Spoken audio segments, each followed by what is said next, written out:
Live from the hallowed grounds of the Indianapolis Motor Speedway, it's the BOFA Indy Classic Series, U.S. Coast Guard 250.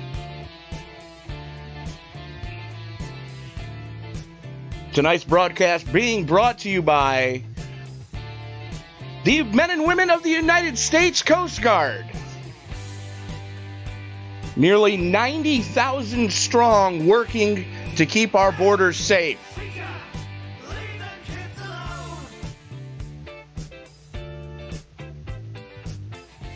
And it's great to have tonight's overlay back. Tonight's overlay being brought to you by PZ Overlays. Paul Zota providing some of the most beautiful overlays in all of iRacing. For more information on how you can get your own, you can find Paul Zota on his Facebook page. Paul Zota, PZ Overlays. And, of course, we would be remiss if we didn't give a big thank you to Scott Brinson and the entirety of the Top Fuel Racing Series, providing a lot of needed guidance and help to get this thing off the ground. Tony Trapasso up in the booth with you tonight, with my brother from another mother, the chief cook and bottle washer of the BOFA Indy Classic Series, Mr. Sam Cooper Bennett. Sam, how are you doing tonight, sir? I am absolutely looking forward to this race tonight. 16 drivers are going to be duking it out for 100 laps around legendary Indianapolis Motor Speedway. And there's money on the line tonight. And we've got a sponsor tonight for tonight's race, the U.S. Coast Guard. So thanks go out to Jeff Hollingsworth and the U.S. Coast Guard for bringing us awareness to this one. So, yeah, Tony, we're here for 100 laps. Classic IndyCar racing. I hope you guys at home are ready. Well, we do have to give a big thank you to the United States Coast Guard.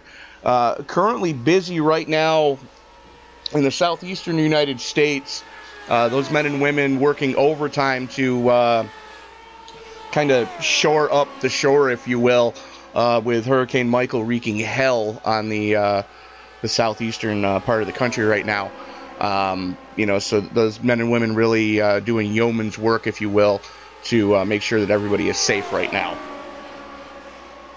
Absolutely. I mean, like I said last night, Hurricane Michael caused an absolute devastation in the Florida Panhandle this past week. And, yeah, the U.S. Coast Guard are doing, like Tony said, absolute yeoman's work to help out with the recovery process and the rebuilding of that area.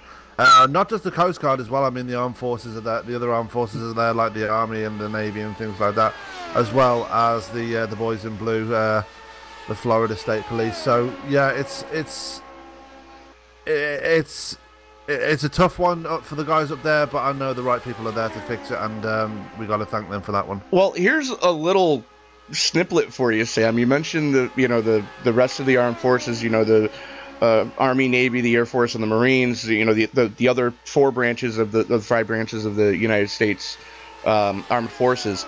By itself, worldwide, the United States Coast Guard would be the 12th largest naval fleet in the world.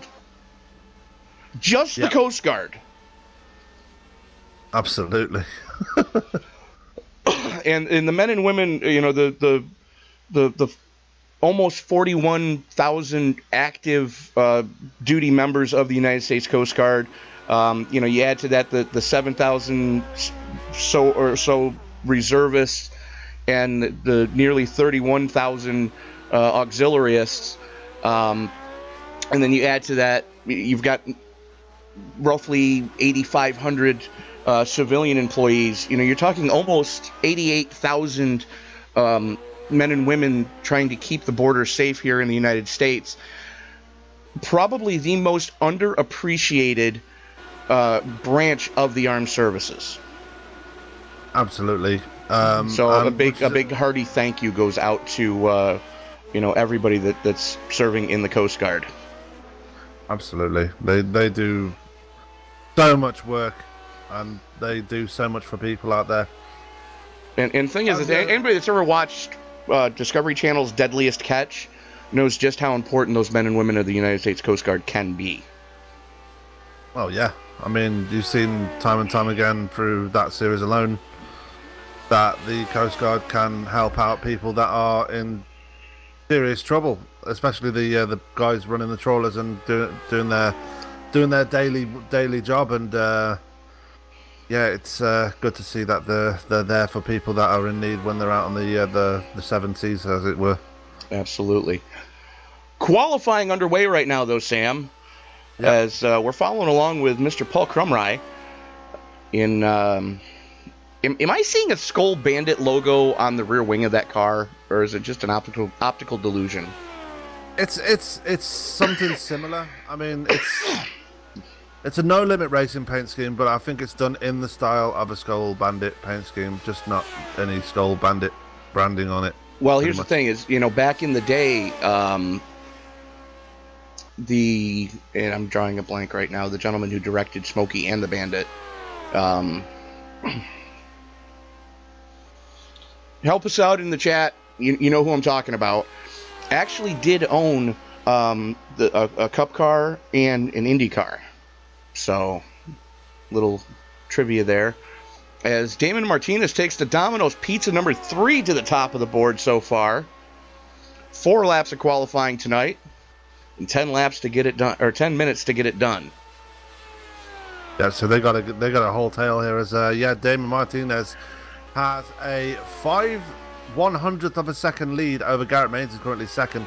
Tyler Vickery up to third. Oh, Paul Crumry goes straight to the top by 0.2 of a second. What a time! And Tyler Vickery up to the top as well.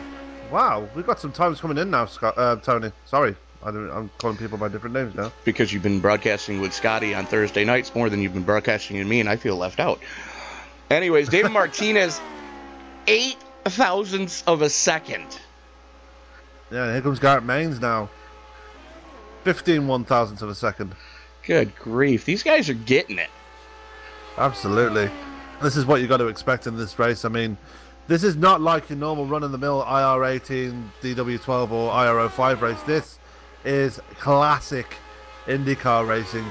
You're going to see a lot more different style of oval racing here tonight.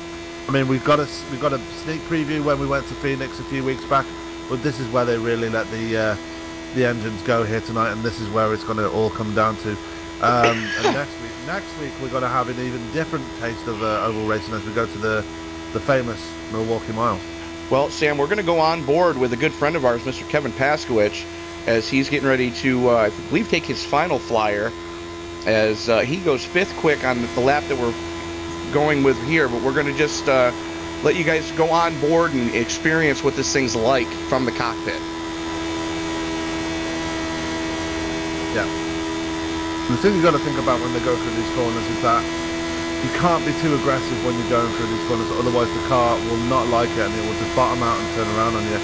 Good to see Kevin Paskowicz actually heeding that advice and just getting the proper lines going through the corners, not being too aggressive, and just getting the lap times down as he should. And yeah, it's really showing as he's currently sixth in the standings right now. I'm getting ready to take the checkered flag here as KP's getting ready to call an end to, I believe he's got one more lap. As Damon Martinez, 0.4 of a second to the good so far. Yep, 13 drivers taking time so far. But that's what it looks like from the cockpit view of one of these Lotus 79s. And, you know, those of you who are purists are going to go, well, that's not, no, it's as close as we can get to a late 70s, early 80s Indy car here in iRacing. Another name I do want to mention, if you take a look at the 36 of Mark Walker, the paint scheme on that car is actually based on an old Oswego Speedway paint scheme. Excuse me. There was a driver back in the late 60s who took an old wrecked Koonsman Roadster that ran at Indy, shortened the wheelbase, offset the motor 18 inches, and basically just ate everybody's lunch for 3 years. Pretty much. So, Gentleman was out of Ohio. Mark's out of Ohio, so going forth quick with that one.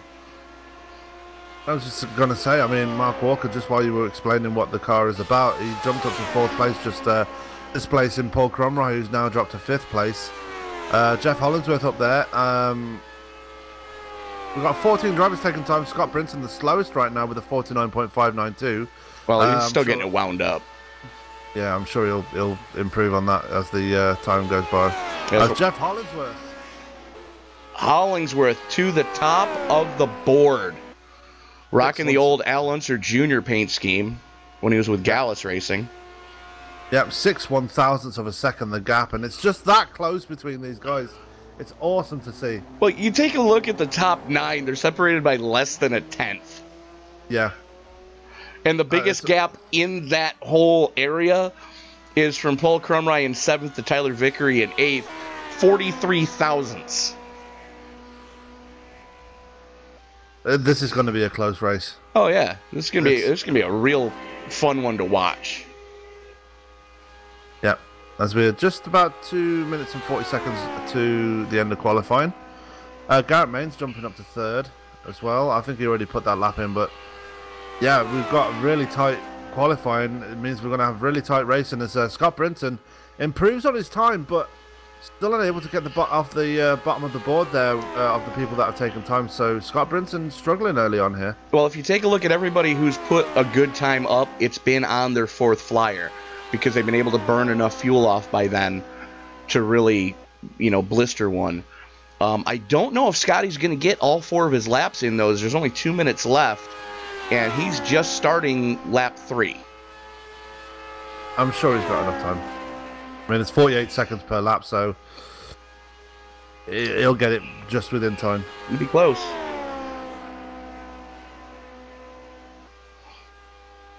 And if you two would like to get involved in the BOFA Indy Classic Series, you can find us on our Facebook page. You can find us in the league section of iRacing, or wait till after this live stream is over and go ahead and drop a comment in the replay section with your iRacing screen name.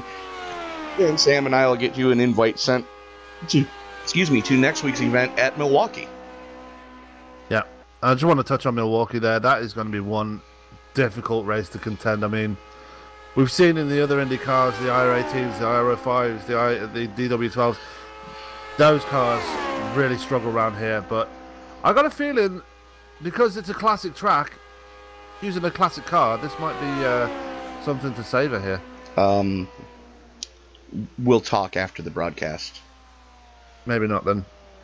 But anyway, you're gonna need to supply the Jack Daniels for next week. Because I'm playing the drinking game while we're broadcasting. Nice. Anyway, the only 2 drivers not to take a time here tonight is the 03 of Bradley Allison and the 33 of Stephen Parks. Bobby Rafferty, Andy DeLay, and Chris Walker opting not to continue in this race. Jeff Hollingsworth having connection problems. He's just dropped out of the session. But he still currently sits on the pole as Scott Brinton's still unable to get off the bottom of that board, and I believe his qualifying is over now anyway. So he is going to be the last guy to take a time on the track. Let's hope he can improve on that in the race conditions. If I know Scotty's not usually a great qualifier.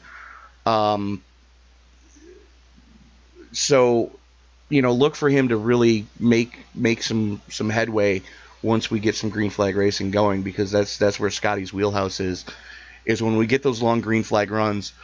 Scotty's one of those drivers that knows how to conserve tires, knows how to, get the fuel mileage out of the car that he's going to need to get out of it.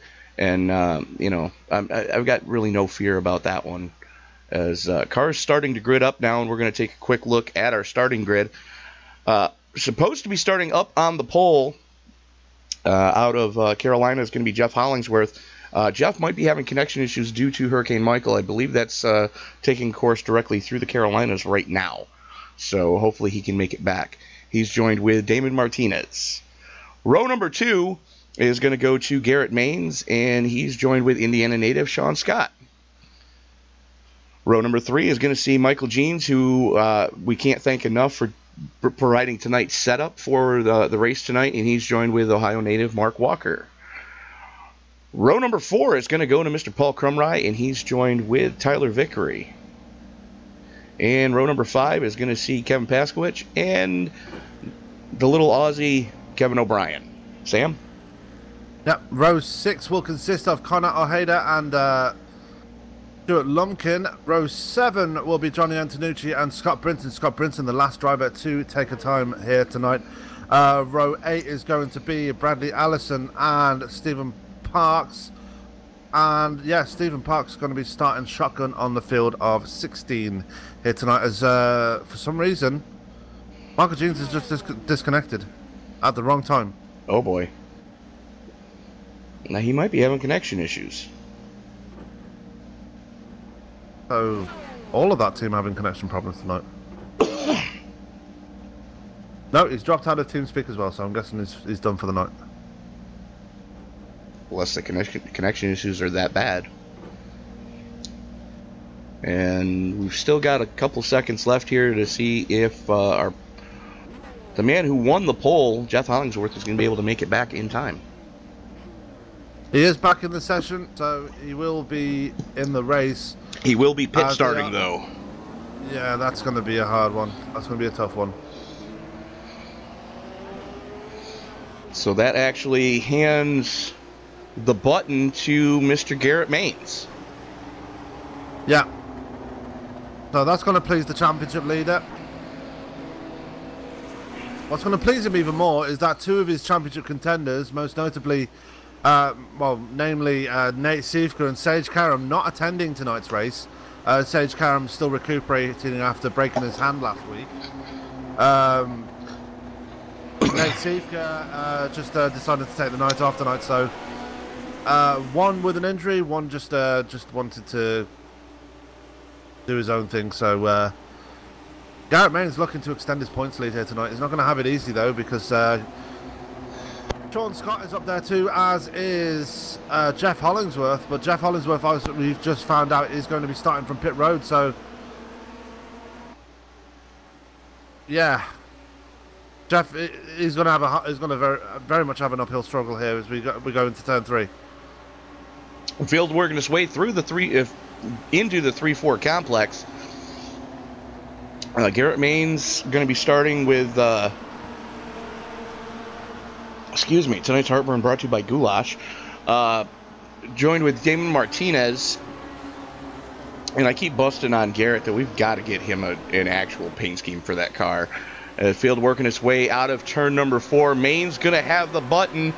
The pace car getting ready to make that hard left turn onto pit road. The only thing that's left to say is, Grandpa, it's time to pop a Viagra, because it's time to get it on at the Brickyard. Yeah, and Jeff Hollingsworth is disconnected, so his start is done. He's back in the session now, but he's going to be a lap down at this one. As away we go. Green flag is out and everybody away safely. Question is, can they make it safely into turn 1 as Paul Crumry forces his way up to 3rd place? He's going to make a move on David Martinez through turn 1. Has to back out of it. But definitely a good restart there by the number 8. These guys are getting chippy already, as Paskowicz making a big move on Mark Walker to pick off into the top 5 already. And Martinez looking to the inside of Maines as they haul up into turn number 3. Bombs it in there and gets it to stick. So Martinez up to the point. Maines going to cross him over, coming off of turn number 4 into the slipstream. And Maines just by a 4/1000th of a second at the line. Maines has the lead there as they come through turn 2. Don't count out Paul Crumry though, he's right there, right behind David Martinez. He takes a look to the inside as they come out of turn 2. Not close enough to make the move yet. But Crumry right there this time round, and definitely looking to stink up the show here tonight. Sean Scott right behind him as well. He's looking to have another good finish here tonight. But David Martinez, happy to be where he is, especially after last week when he got a penalty for jumping the standing start, Tony. Yeah, that I heard about that one. Unfortunately, I was having trouble with my knee, as those of you who followed along for a while now know that I've been having problems for the past couple of years. But out of bed last week. Yeah. Which meant I also missed Super Dirt Week, which pissed me off even more. Yeah. And that's going to be the norm now, Tony. I don't know if you saw the announcement on the BOFA Indy Classic Series page, but I did. Standing starts are going to be the start for road courses for the remainder of the season. So it's going to be interesting to see how those guys can handle that one. And it was a popular choice as well. Oh yeah, no, I'm all for it. I mean, it definitely it adds a different twist to what a lot of these guys do on a weekly basis. Most of the series that many of these guys run, everything's a rolling start. So that whole having to, especially with this car and how this car starts, if you will, that's really gonna bring the whole, having to be up on the wheel factor to another level with, having to control the clutch and wheel spin, pull the trigger when the green comes out. Absolutely. The only exception for the standing start being Sonoma. We know how short the start-finish straight is there. We don't want to see a standing start on that one. That would just turn into a dumpster fire very quickly. So I say we just turn Sonoma into a drag race and call it done. Yeah, maybe. Anyway, everybody's still clean and green right now. We've got Stephen Parks on pit road right now, taking an early pit stop. Not sure what happened to him at this point in the race, but he's already a lap down. Jeff Hollingsworth is out. Hayden working on the inside of Tyler Vickery right now. That's your battle for 7th. Everybody else seems to be kind of content to just feel the car out and see what this first decent green flag run is going to bring as far as tire wear goes. And that's one of the problems with this car, trying to set it up for an oval track like this, is, I had this discussion the last time I ran a series similar to this, was we were talking with somebody that actually was an engineer on a real-life IndyCar team and showed him one of the setup pages. He goes, "Are you trying to kill the driver?" No, not really. It's just that's how we got to get the car to turn. There's Paul Crumry looking to the inside of Martinez right now. Oh, Pasquich nearly into the wall there through 1 and 2. Arrow push is definitely real. If you're up underneath somebody like Pasquich was on Sean Scott, it's going to be real easy to lose the nose of this car tonight. Yeah. I'm very happy with how everyone's running so far. They're all just running pretty safe and doing pretty well. Jeff Hollingsworth, meanwhile, he is out on track now. He's 1 lap down. But he's going to need a caution to get that lap back, because there is lucky dogs, and there is the caution. And Connor Ojeda. Oh, wow. Let's see what happened there. Just lost it coming off of 4.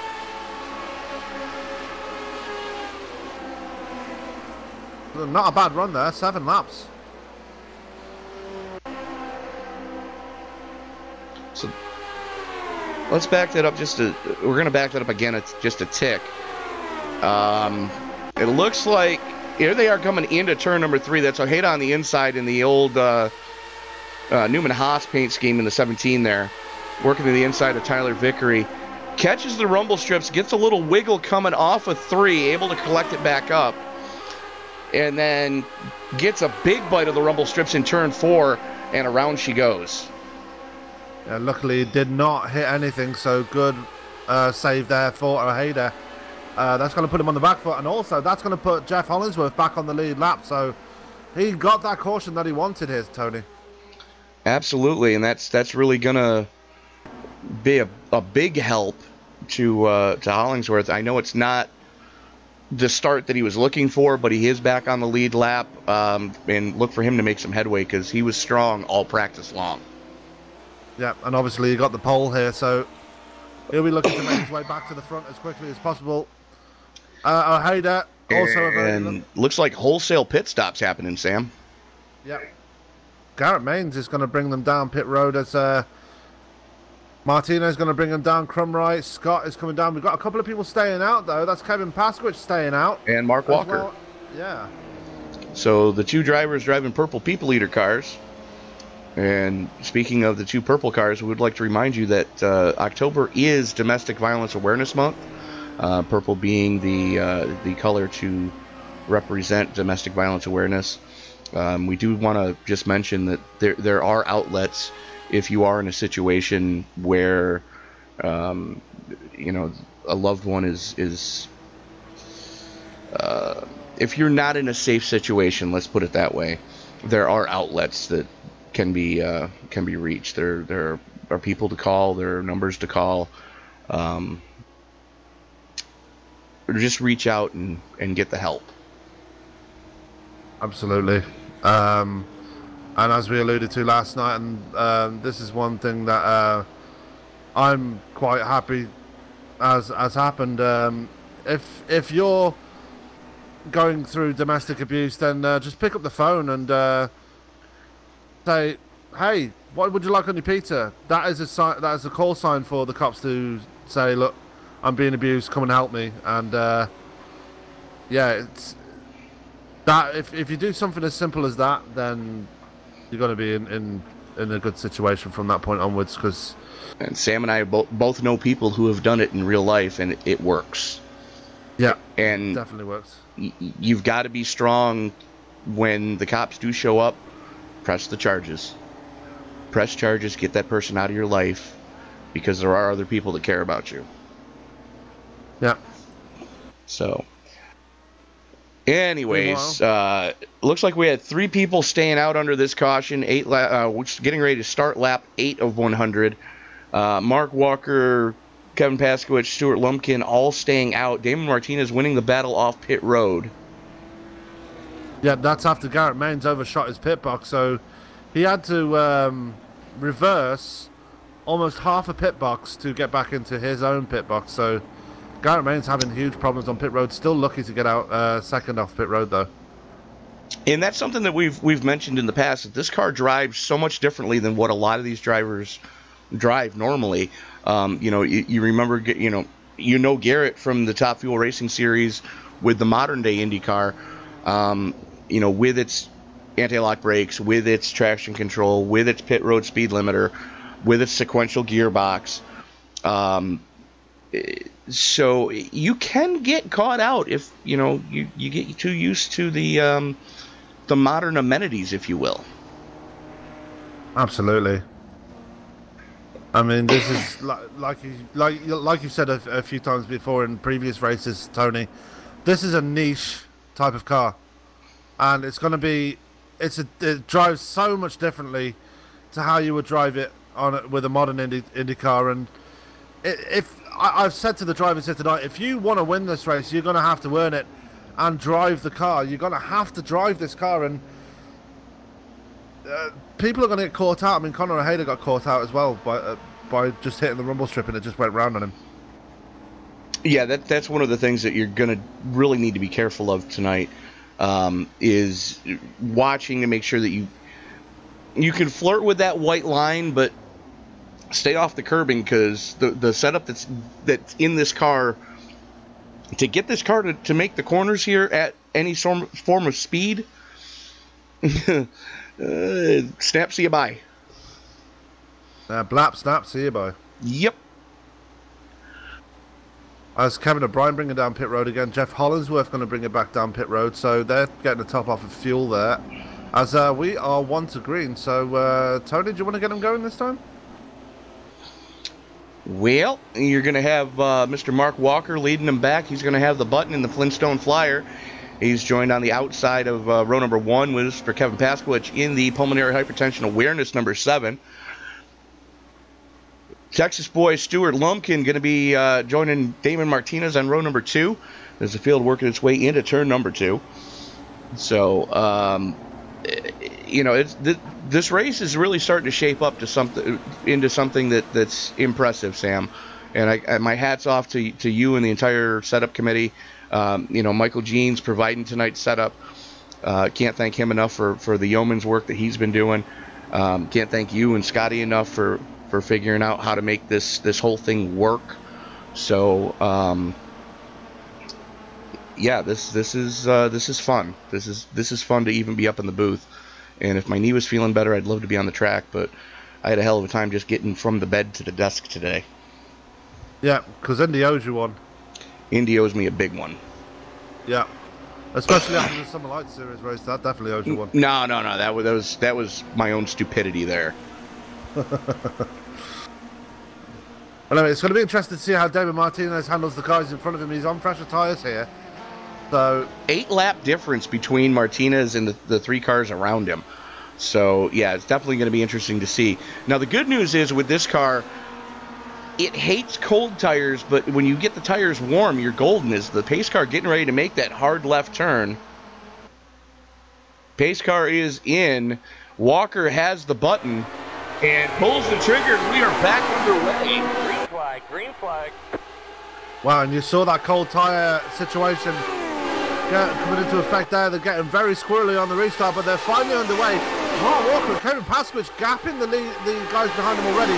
David Martinez just passes Stuart Lumpkin like he's standing still and is already up to 3rd place. Well, the big problem is you got Lumpkin blinking like a fat kid with lemon in his eye, and that's not good for everybody around him. Especially considering that right now, as they're still getting up to speed, they're already north of 195 miles an hour. Yeah, as Crumroy moves to the inside of Lumpkin now through turn 3. But Lumpkin's doing the right thing. He's trying to get the hell out of the way, and we are back under caution. Why? Kevin O'Brien. What happened to Kevin? Oh, looks like he and Stephen Park may have gotten into it.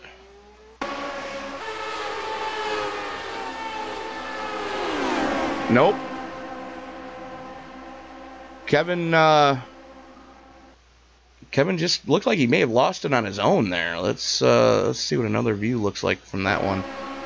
There's O'Brien in the green and yellow 184. Hollingsworth got a good run behind him. He just dove it into one a little too aggressively, and the back end washed out on him on cold tires. Yep, and I did warn drivers about this earlier in the race session, that if you drive it in the corners too aggressively, it's going to go round on you, and that is just a prime example of that happening right there. Well, and let's explain why, and it has to do with the way you have to set this car up to get it around Indy.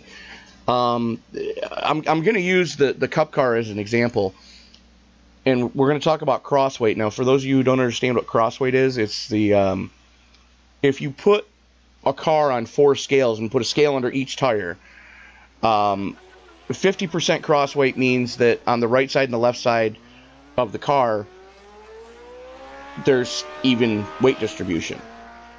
And what they call crossweight is when you load up either the right front or the left front with the opposing corner. So the right front and left rear, left front with the right rear.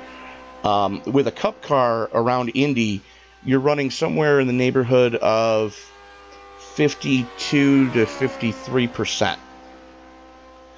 In order to get the Lotus 79 around Indy, you have to be south of 35%. Conversely, the winged sprint car at Eldora, the crossweight there is 48%. And that car is loose at Eldora at 48%. Yeah, it is. So let that sink in for a second. The Cup car at Indy, you're at 52 to 55%. At Eldora, a sprint car is at 48%. In order to get this car around Indy that we're running tonight, you have to be more aggressive than that. At somewhere south of 30. So on cold tires, this car hates cold tires. So I'm thinking Mark Walker and Kevin Pasquich right now are in the catbird seat, because you should be able to do pretty well on tire wear, at least in the rear of the car. I mean, they got off to one hell of a restart on that last restart, so hopefully they can do it again here. But Martinez and Crumright, they are looking hella strong right now. Well, and I think part of the reason why they were able to get off to a great start was everybody around Stuart Lumpkin was wondering when he was going to end up in their lap because he was blinking badly on that last restart. Yeah, thankfully Lumpkin got out of the way, and a couple of drivers did get by before that caution came out. We've had 2 cautions come out, but no serious damage to any of the cars. So I think the worst damage was Kevin O'Brien crinkled his front wing spinning through the grass, but other than that, that's the most damage that we've seen so far tonight. Touch wood.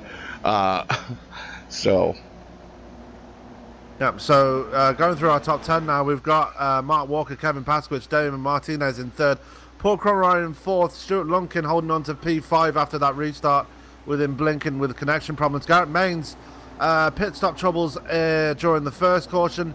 He is down in P6. Sean Scott in 7th. Scott Brinton up to 8th after starting damn near the back of the field. So good run for him so far. So he's in the prime seat for the biggest mover award so far. Johnny Antonucci sitting in 9th, and Tyler Vickery has fallen down to 10th now. So the positions are getting chopping and changing every now and again. But Jeff Hollingsworth already up to P11 here, Tony. Hollingsworth up to P11, and I'm thinking part of the reason why this car is also such a handful tonight, if you take a look at the weather conditions, 78-degree ambient air temperature, which means the engines are making a lot of horsepower, and that Ford DFV was capable of north of 600 on a good day. And I guarantee the engineers had the engine trimmed right out to make maximum ponies. But you take a look at that track temperature, 104 degrees Fahrenheit.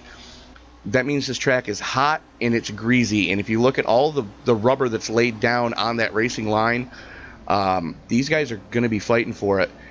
And from the sounds of it, Mark Walker is killing the motor under pacing. Trying to burn fuel. He's trying to save fuel, it sounds like. Oh. Got to be careful, because I had a few reports from some of the drivers earlier that if you kill the engine, you could stall it and it won't get started again. So they need to be careful here. Well, luckily they're above the speed that you need to bump start this car. You need to be above 30 miles an hour to be able to do that sort of thing. As the lights go out on the Ford Mustang pace car, and Sam, why don't you get us going this time? Yeah, and we were saying about them having to be a little bit lower than 30 miles per hour.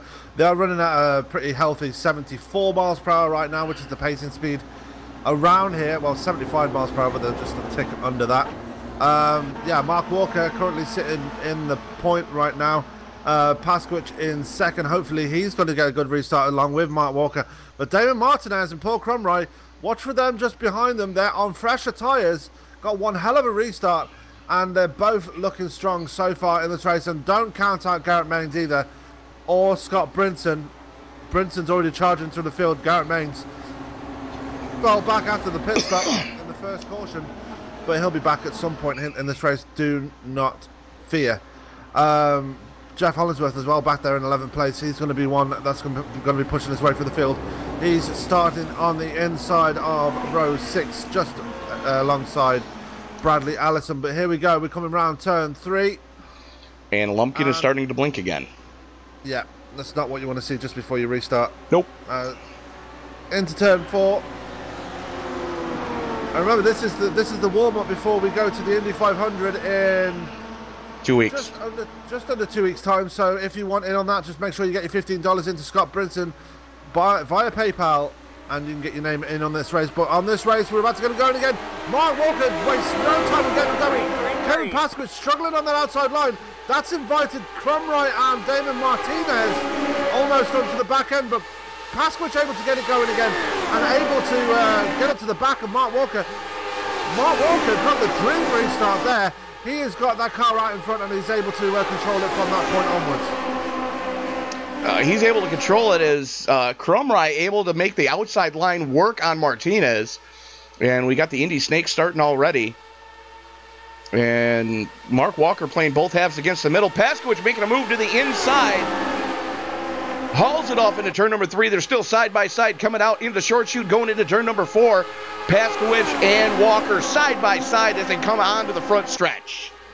Yeah, as Crumroy had to back off in turn 3, almost hitting the wall there between turn 3 and 4. So that's why he backed out of it. But here comes Karen Mains to the inside of Damon Martinez. He's going to try and get a twofer here on Crumroy as well. Crumroy ducked down there to just defend him off. So good defending there by the 8, but here comes Karen Mains. Already up to P4 now. Going to try P3 here as he moves to the inside of turn 2. Side by side as they come down the backstretch here.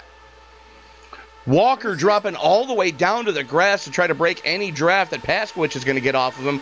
And the only problem is he picked up Garrett Mains. Mains is going to have a run on Crumroy as they haul off into turn number 3. Yeah, still side by side as he goes into turn 4. And Mains is going to get him here. He's going to try and come up the track, trying to kill the draft off Paul Crumroy. But Crumroy's still there. They're going to be side by side as they come across the line. How close is this, Tony? Crumroy just getting it into third place. But Garrett Mains going to have the run into turn 1 here. But Crumroy's still keeping the wound up on the high side. He holds on to third place, but by the skin of his teeth there. Just barely able to hang on, as is Mark Walker's. Paskowicz was having a look on him coming into turn number 1, wisely backing out of it. Yep, and here comes Paskowicz again. Going to try to keep it wound up on that second lane, Paskowicz is. Not close enough to really pinch Walker down. Great defending by the 36. Paskowicz going to duck to the inside as they come down the front chute. Paskowicz with a head of steam as they come to the line. Give that one to Paskowicz. 30 thousandths of a second. By a wheel, and Paskowicz goes around. Oh! And Crumroy's in it as well. And we've got... That's a 33 of Stephen Parks. And Connor Hayder got a piece of that as well. Let's take a look from the cockpit of Damon Martinez and see what he saw there. I know exactly what you're going to say as well. You see all the jockeying going on in front of him. He's got a little bit of distance in Garrett Mains right now.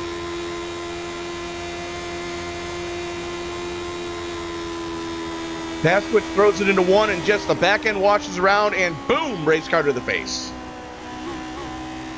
That's exactly what I thought you were going to say. But it was just that rumble strip catching him out again. And it was enough to turn the car around. And it was a shame because Paskowicz had one hell of a run on the outside there. On the inside, sorry. It's just that one rumble strip was his undoing. Well, let's take a look at what happened with Paul Crumroy.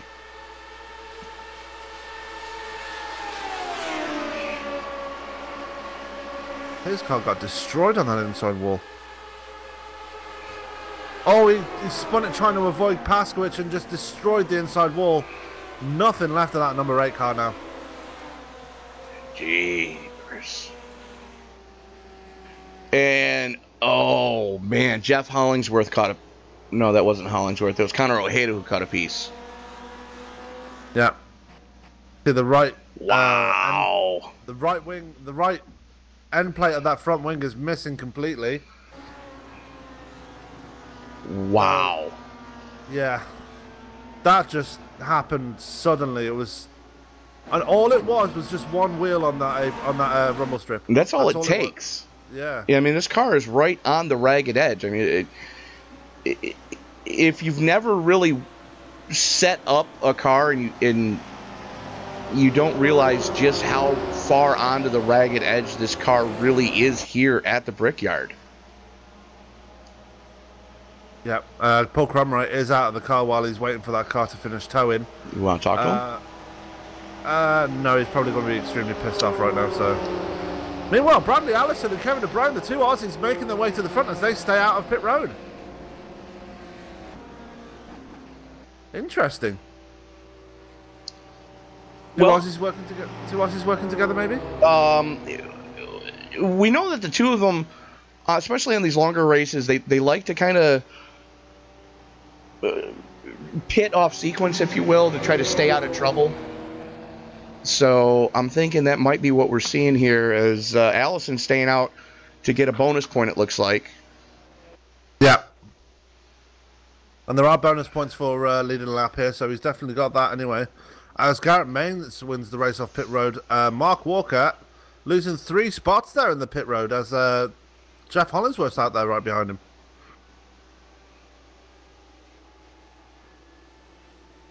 So from the outhouse to the penthouse for Garrett Maines, got it all wrong in his first pit stop, but seemingly got it all right this time round. And I can tell you exactly why Mark Walker lost those spots in pit road.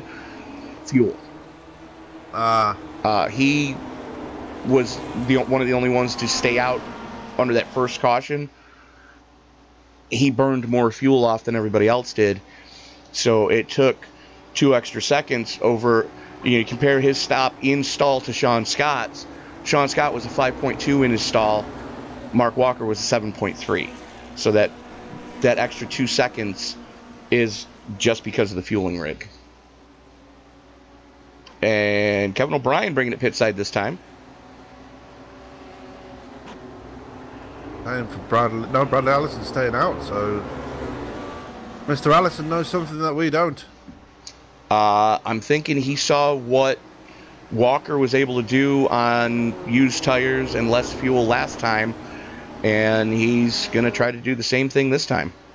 Yep, as Crumride finally rejoins the track after getting all that towing done, but he is 2 laps down now. What a shame for that man. He was having such a good run up until that wreck. He'll get it back though. It's a long race. As Kevin Pascoe was able to stay on the lead lap. Looks like he's back in his pit stall though. Or nope, just coming out now. He managed to limp it back to pit road and get that fast repair, so good on him. And that is a very nice paint scheme on his car, I will add. Thank you. It's almost like a neon lines. That's kind of the idea I was going for with that one. Yeah. And I'm just happy that I was able to find that retro-looking pulmonary hypertension awareness logo. Looks like a 70s era bubble logo, if you will. Yeah. That's good. I like it. It looks like it's like a something you'd see from Tron. If that makes any sense. It does. It does. And remind me if you have time tomorrow to go through a couple of the tricks that I used on that car, so I can, if you want to try to use it on some cars in the future, you can. Yeah, lately I've just been taken to putting the Union Jack on my cars lately, so I've been feeling very patriotic. Lately, so. Right, but there's a way you can do it that I don't think you've tried yet. Oh, okay. And I'll show you the trick tomorrow. But meanwhile, Brad Allison rocking one of the 2 Budweiser schemes tonight. Yep, the other one is back in P8 right now, so didn't gain or lose any positions on that last run, did Scott Brinson. Tyler Vickery gained 1 position on that last restart. He's up to 8th, sorry. So Scott Brinson is in 7th. And I have no idea why my top 10 board is only showing 9 cars. I don't know either. I just looked at that on the broadcasters. It's I hate to say it, Tony, it's looking very choppy right now. Yeah, not much I can do about that. I already got graphics turned way down, and thanks, Time Warner, you suck. I reset my router earlier today, too. Oh, there you go. It's smoothed out a bit now. It's like every now and again it goes choppy and then it goes smooth again. Yeah. I still don't know why it's only showing 9 drivers on your overlay, though. That makes 2 of us. The offer's still open. You can have my animated overlay if you want. Animated overlay? Yeah, it's where it shows the things on the screen actually moving around. It moves into place instead of just appearing there. That just sounds like it would annoy me. No. Just take a look at one of my Somo broadcasts, you'll see it. Okay. Somo or Go Fast. Meanwhile, back at the ranch, Back at the happy house. lights are out on the pace car. Field working its way out of turn number 4. Pace car getting ready to make that hard left turn onto pit road. Brad Allison going to have the button as pace car is in. Allison holds him down a little bit. Finally rolls back into it. Garrett Maines in lockstep with him.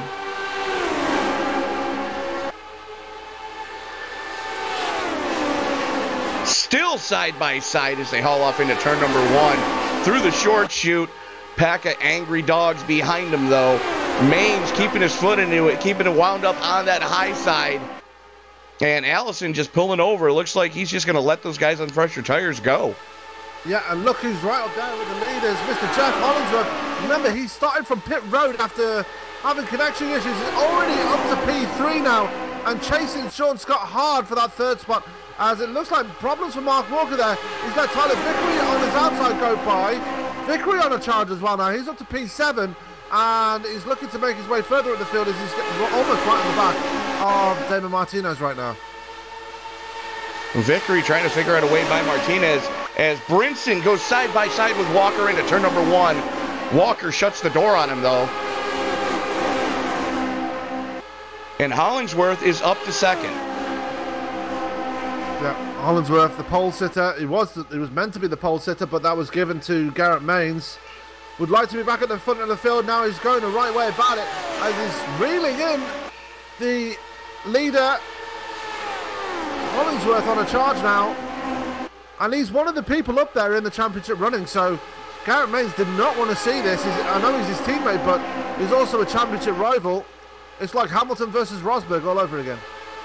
Yeah, only these guys actually like each other. True. That's the difference. But in lockstep right now, and they're starting to gap Sean Scott. Yeah, all Brinson very close to the wall there as it came out of 1. Flirting with disaster is Scotty Brinson as he's trying to figure out a way, to get by Mark Walker. And Tyler Vickery to the inside of Damon Martinez and Jeff Hollingsworth to the inside of his teammate, bombs it into 3, gets it to stick. We've got a new leader. Yeah, meanwhile Tyler Vickery is still side by side with Martinez as they come out of turn 4. Mark Walker trying to stick his nose in there as well. This could be a very interesting battle here. Vickery going to give it to Mark Walker there, and here comes Brinson as well. We're going to try and make a 3 wide into turn 1. No, we're not. A 2 by 2. And Mark Walker gets a 2 for him. And Martinez is in the wall. Mark Walker's around, and Caution is out again. Crumright is in it again, so his race is done. Big wreck there. As there was big crashes going on between everybody right there. Vickery was involved in it. Scott Brinson, I believe, was in it as well. Brinson looks like he may have gotten a piece. No, that was Brad Allison who just pile drove Mark Walker. Let's watch that one again from the chopper. That's Walker in the purple car in the low side. Just watch him as he goes into turn number 1. Just pushes up the track. Martinez nowhere to go. Bounces off the safer barrier. Scotty Brinson changed the flavor of his fire suit. I can guarantee you that. As Martinez spun across his nose. Didn't look like Brinson actually got a piece of it. No, the luckiest man out on track right now, Scott Brinson. He's got to be, yeah, he's going to need a new fire suit after that, after he was so close to being taken out. But gets it through clean, and that promotes him up to 4th place. So great record avoidance there by Mr. And you see Walker had a hell of a run going into 1 and just overcooked it. Unfortunately, Martinez was there and just, wow. Paul Crumright involved in a 2nd one. And that's probably going to end his night. Yeah, he's already out of the car. So he's going to be done for the night. Tyler Vickery is out of the car while he posed that thing. Mark Walker's going to bring it in to get some repairs as he's smoking worse than a broken down industrial chimney. Conor Hayder, I believe, might have got a piece of that as well. Yeah, he's got some severe wing damage. As we are on board right now with Scotty Brinson, let's take a look at what Scott saw.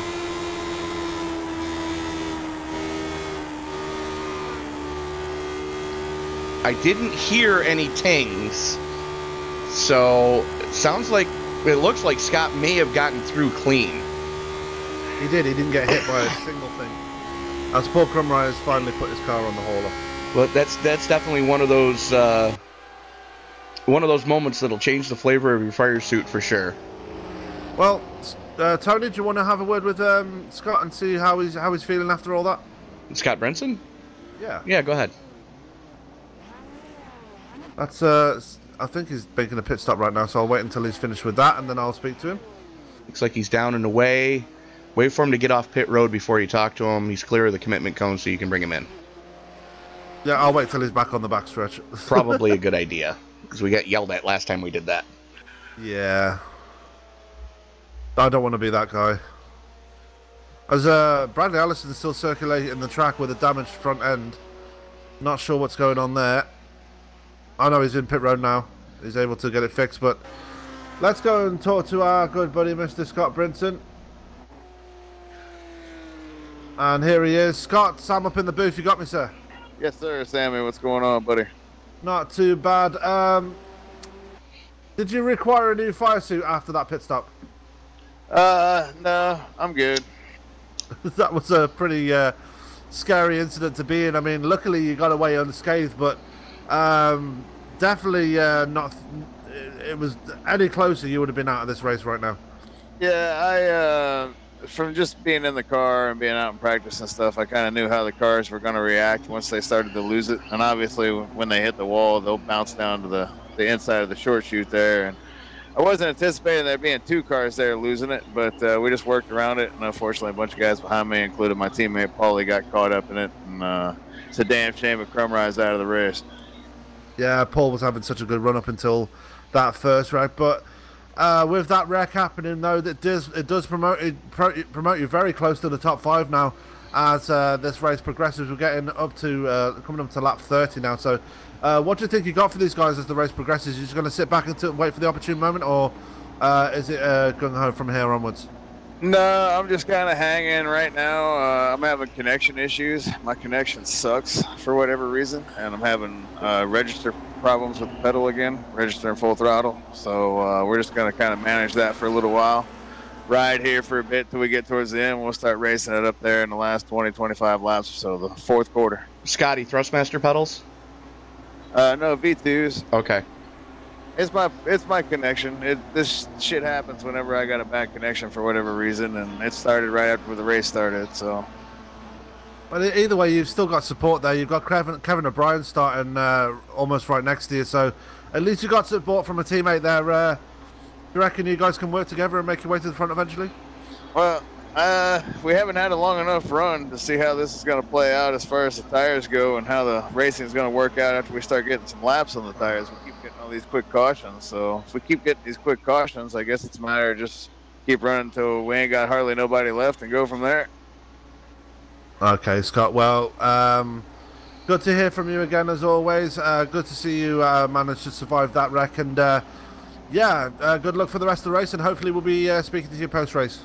Thanks, brother. I just want to thank my girlfriend for always supporting me and say hi to her and her kids and let them know I had a great time yesterday. I want to say hi to my friend Ryan, his wife Sonia, and their kids Nolan and Gavin. We spent the day at Busch Gardens yesterday. We had a great time, and just thanks for supporting us by tuning in. And hey, Mom, love you. All right, Scott. We'll speak to you later, buddy. Deuces, man. That was Scott Brinson. Seems very subdued today. Is that the right assessment? Subdued? Subdued. I believe there's a reason for that, and I believe it's your home country's fault. Yeah. And that's all I'm going to say on that one. Those of you who are NFL fans know why. Wembley Stadium. And all I got to say is, you know, whoever's controlling the NFL, just let me know what I need to write the check for, so you know you stop screwing over my team, because those guys got called today for holding everything except coke, heroin, and pot. Yeah, the Bills aren't having it easy either. So. That's what I'm talking about. Although they did score a really good comeback win against the Raiders as well, so... Oh, no, they didn't, did they? No. Yeah, they did. Yeah, they did. But anyway, back to the racing action. We are 1 to green here. Garrett Maines has control of the field. Jeff Hollingsworth, what a comeback run he's having, up to 2nd place already. And Kevin Paskowicz sitting 3rd now, with Stuart Blomkin in 4th. So Paskowicz making this comeback as well through the field. Well, the thing you got to remember, too, Paskowicz has already burned his fast repair. Yeah. So he's kind of got to mind his P's and Q's from here on out. And we know how KP can get when it's time to go. He's going to get aggressive. And if you get aggressive in this car, it's going to bite you, as we've seen it twice already. Yep, Tyler Vickery is back out on track, but he is 1 lap down after having to tow that machine. So hopefully he can get the lap back. But here we go. We're waiting for that pace car to make that hard left turn into pit road. We're going to get them going again. Hopefully we can get a nice green flag run here. As Garrett Maines holding him down, holding him down, holding him down. And away we go. Green flag is out again. Green flag. And a great restart for Maines. Even better restart for Kevin Paskowicz as he looks to the inside immediately on Jeff Hollingsworth as they fire into turn 1. Remember to stay off that rumble strip this time, KP. Paskowicz still to the inside of Hollingsworth. Hollingsworth not giving an inch as he is up in that 2nd lane, able to keep it wound up a little bit. Going to get the pull off of Maines down the back straightaway. Paskowicz, no drafting help, going to suck back in line in front of Sean Scott. Scott gives him plenty of room, kind of saw it coming there as they haul off into turn number 3. Yeah, so everybody clean and green this time around. Hopefully we can get a nice green flag run going. As everybody's single file actually, so that's good to see. Just everybody settling in right now and just hoping to get something going here. As it looks like Conor Hayden's fallen away from the pack. I think he's driving a slow car right now. Oh, he's driving a very damaged car right now. Yeah, that might explain it. Unfortunately, Connor didn't realize that this is one of the few open wheel cars where they don't change your front wing. Nope. And it looks like Jeff Hollingsworth is starting to reel in Garrett Maines now. And we could have a pass for the lead here coming up very soon. Hollingsworth all over the back wing of Maines right now. And you mentioned it before, they are teammates. And it's kind of a Hamilton-Rosberg scenario, only they actually like each other. So yeah. It's more along the lines of the very first season of Prost-Senna before they started to hate each other. Yeah, and there it is. Hollingsworth to the point now. He moves back to the lead. So Hollingsworth definitely got that car underneath him here tonight and definitely able to put it back to the front where he was supposed to start this race, but connection problems prevented him from doing that. Garrett Maines now is going to get a run on him on the backstretch in towards turn 3 alongside his own teammate as they go into the corner, and Maines back up to the point now. I'm wondering if they're leapfrogging each other to try and get away from Paskowicz. That's not the way to do it. It's stay in line and go is the way to try to put some distance on whoever's around you.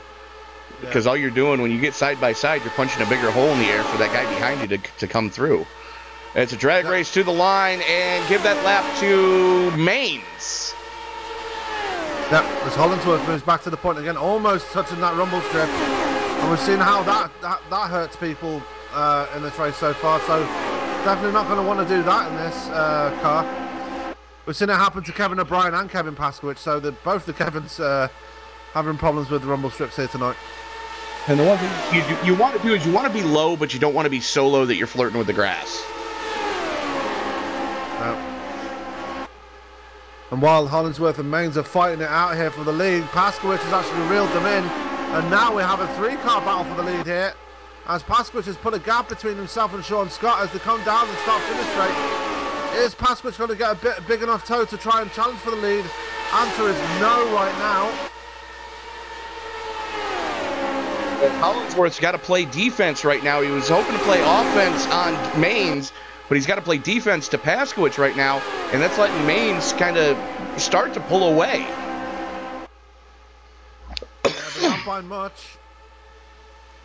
As Paskowicz has dropped away now, Hollingsworth can focus on his teammate. Is he going to try and take the lead here into turn 3? No, he's not. So lots of back and forth here. Paskowicz got the run on Hollingsworth, then fell away almost as quickly as he got the run. Now Hollingsworth is able to focus on getting the lead back again. But watch Paskowicz again. He's almost right on the back of Hollingsworth again. And that's where Hollingsworth is going to have to play defence again and try to hold off the third place man, that's Kevin Paskowicz. But it looks like Sean Scott's trying to join this party as well as Stuart Lumpkin. Well, don't count out Scotty Brinson, as he is the caboose in that freight train of the top 6 right now. And they are steadily pulling away from Kevin O'Brien, who's leading the second pack. Yeah, there is. And yeah, Kevin O'Brien not under much pressure right now as Martinez just passes Johnny Antonucci like he's standing still. The only pressure that Kevin O'Brien's got is from Martinez, that's it. And that's about to crank up immensely as, you know, we know O'Brien's going to want to get back up there. Yeah. I'm sorry, Martinez is going to want to get back up there. Started outside row number 1 and unfortunately got caught up in that little melee there. And, you know, he's got some ground to make up now. Yeah, and look at him moving to the inside now, Kevin O'Brien. O'Brien can't really do anything about him. He's got that wing damage, if you remember. So not able to hang with David Martinez with that damage. And here comes Mark Walker as well. Mark Walker trying to make a name for himself in this battle. To the inside of the Aussie and takes away the position there. And Mark Walker's starting to march for the field as well now. Martinez and Walker both trying to make up for lost time, as Martinez steadily pulling away from Walker. Walker starting to gap O'Brien. So look for them to try to tag on to the tail end of that lead pack caboose in a couple of laps here. I think they will, you know, because it looks like Martinez is starting to reel in Brinson, as there's a bit of a melee going on behind there between Allison and Tyler Vickery. Well, Vickery was trying to get a pull off of Allison. Allison was just trying to get the hell out of the way.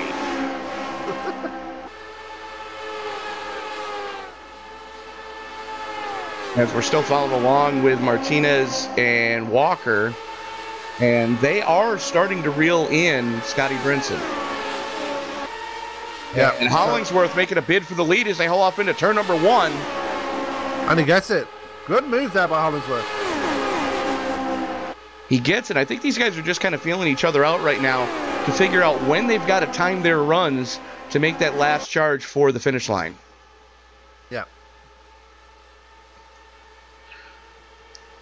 And it looks like we've got problems with Kevin O'Brien back there. He's falling back behind Antonucci, Vickery and Allison now. So, oh, not Allison, but Kevin O'Brien opting to fall to the back of the field for some reason. Not sure why, but brush the wall coming off of 2. Not what you want to see, especially when you've burned a fast repair. As here comes Garrett Maines to the inside again into turn 1. And now we've got another change for the lead. Garrett Maines back to the point. These guys are getting it figured out as to when they need to time that run, when and where, and that's going to be the key as we are closing in on the halfway point. And I dare say we're probably going to see green flag stops within the next handful of laps here, Sam. As some of these guys are 20 laps into their stint already.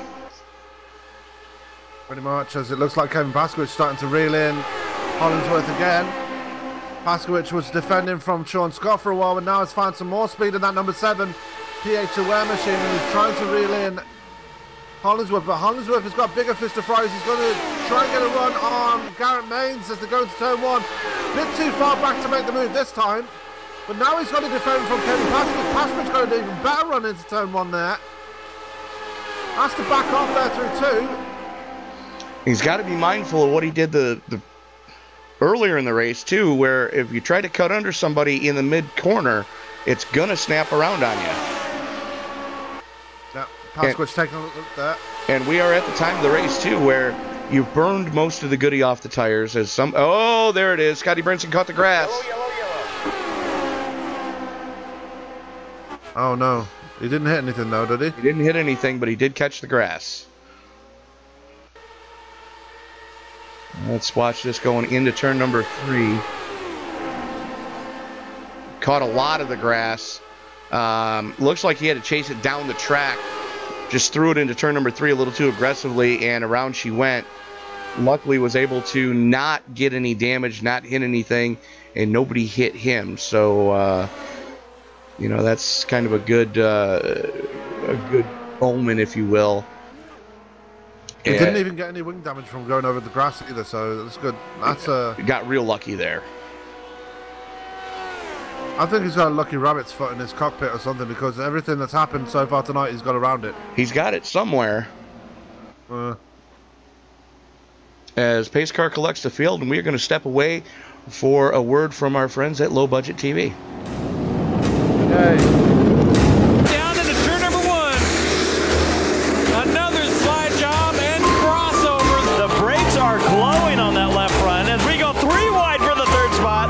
Making sure they won't pull up. Almost in intersection.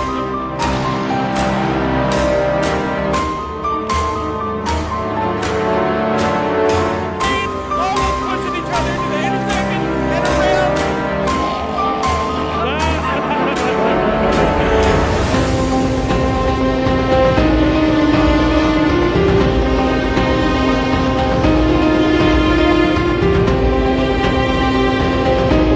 It's going to be fun to keep an eye on some of the main bombers in this one. Gotta keep an eye on it all, but this is the battle to watch right here, the battle for 3rd. And he hits him again now. Ray Alfala into the outside wall. He's going to pass nearly 3 cars down that front straightaway, and he's going to get them all done with. What amazing. Lee to the inside goes Logan Cloudman is going to touch in. Pit press sideways. What a save. Look to the outside as Cronkite goes off. De Jong into 2nd place. Going for the switchback. Oh, pinpoint driving. It's Howling down to the inside. I trying, there's contact though. Slide left to the racetrack. Chris Renner drives it back down underneath, and he takes that 2nd spot right back. Joker goes to Garrett Lowe. Garrett Lowe should take victory with all that contact. He's going to try and make the move around the upset the parabolica. That's not going to work, but he's going to try and get the cut back here. Get the run out the parabolica. That's beautifully done there. Makashube, there's a little bit of door banging as well.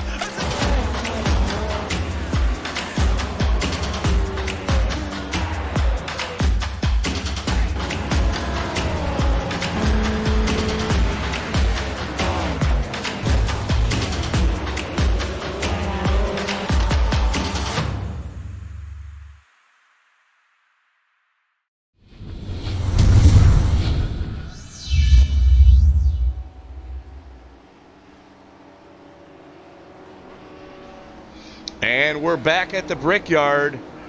Caution number 5 underway right now. Scotty Brinson just catching a little bit of grass, doing some lawn maintenance, if you will. Kevin O'Brien staying out to get the point for leading the lap there, as Jeff Hollingsworth beats his teammate Garrett Maines off pit road. Yep, so advantage Hollingsworth as Kevin O'Brien does bring a pit side now. And So we get to see at least part of what we were looking forward to at the start here, with Hollingsworth going to be leading him back to green this time. 45 laps later than he would have liked, but leading him back to green nonetheless. But it's going to be interesting to see how this restart shapes out. I mean, we've got a lot of hungry drivers up in that top 6 right now. I mean, Paskowicz wants it, Scott wants it, Walker wants it, and Martinez definitely wants it, especially after the bad run he's had so far this season. With that wreck he had earlier in the race, it looks set to continue, but he's back up there again. But like we've said already, he's already burned his fast repair. He needs to be careful at this point. Oh, very much so. You know, he needs to be careful. Mark Walker needs to be careful. Damon Martinez has to be careful now. You know, as does Paskowicz, Paskowicz, Vickery. Who's back on the lead lap now, by the way? I see that. Only car being shown 1 or more laps down is Connor Ojeda, as Paul Crumry and Stephen Park have both put it on the hauler. Yeah, Stephen Parks, the first driver to use up all his fast repairs. He had no choice but to put it on the hauler as he got involved in 2 very serious wrecks and very much a baptism of fire for the man in the 33. Very much so, as you know, Paul Crumrye just bad luck tonight. So yeah, opted to sit out of last week's race at Road Atlanta due to setup issues. So this one's he's gonna get some points for where he's finishing tonight, which is going to be P14, but it's definitely still going to hurt him in the standings. After last week, he dropped 4 places to 16th in the points. So he'll gain a couple of spots maybe, but not by much, as everybody else around him is in prime position to move way ahead of everybody else in the points. As the lights go out on the Mustang GT 500 pace car, Jeff Hollingsworth going to have the button. Garrett Maines, Kevin Pasquich, Sean Scott, Mark Walker, Damon Martinez, Stuart Lumpkin, Scott Brinson, Brad Allison, and Johnny Antonucci rounding out your top 10. Field working its way out of turn number 2, or into turn number 2, I should say. I want to mention Johnny Antonucci there. He's been silently stalking these guys all night, and we've seen this before from Antonucci. Just sitting there in the top 10 range, just watching people do their thing, and just all of a sudden, you see him back then, and all of a sudden you see him in the top 5. We've seen him do that so many times in the past. I mean, we've known this guy for, what, 2 years now? So he's like a ninja. Yeah. You know, sneak up on you and go, where the hell did Antonucci come from? That's provided that he doesn't get caught up in someone else's dumpster fire. I mean, my biggest memory of that was when Kansas, in that league that we shall never mention ever again. Yeah. Won that Joe Morganti won, and all of a sudden he was up in 2nd place and chasing him down for the lead. I was like, how did that happen? It's like, the guy can drive. He's a very skilled driver. It's just he's got bad luck. He keeps getting caught up in other people's dumpster fires. I think in the 2 years I've known Johnny Antonucci, he's caused 1 wreck. One time can I say that, yeah, that was Johnny's fault. Every time else that he's wadded a car, it's because somebody else has stepped on their junk and taken him with them. Yeah. As we are back underway, and Hollingsworth and Maines picking up where they left off, just in reverse order as they're side by side. Pasquich making a bid right now for 2nd. Yeah, not able to get it so far as Sean Scott slots in for 4th, and Mark Walker gets the jump on Damon Martinez. He jumps up to 5th place. As Maines to the inside of Hollingsworth down the middle of the back straightaway. Going to get the clear going into 3. Pasquich going with him. We're trying to, at least. Trying to. Yeah, aero push is definitely real tonight, Sam. Yeah, and that's another factor they've got to deal with. With the old cars, I did say you have to drive them, and with the aero push as well, you're going to have to really control them, and they seem to be doing that very well tonight, as Hollingsworth is going to make another dive to the inside there of Garrett Maines, and he's going to take away the lead there. Give that lap.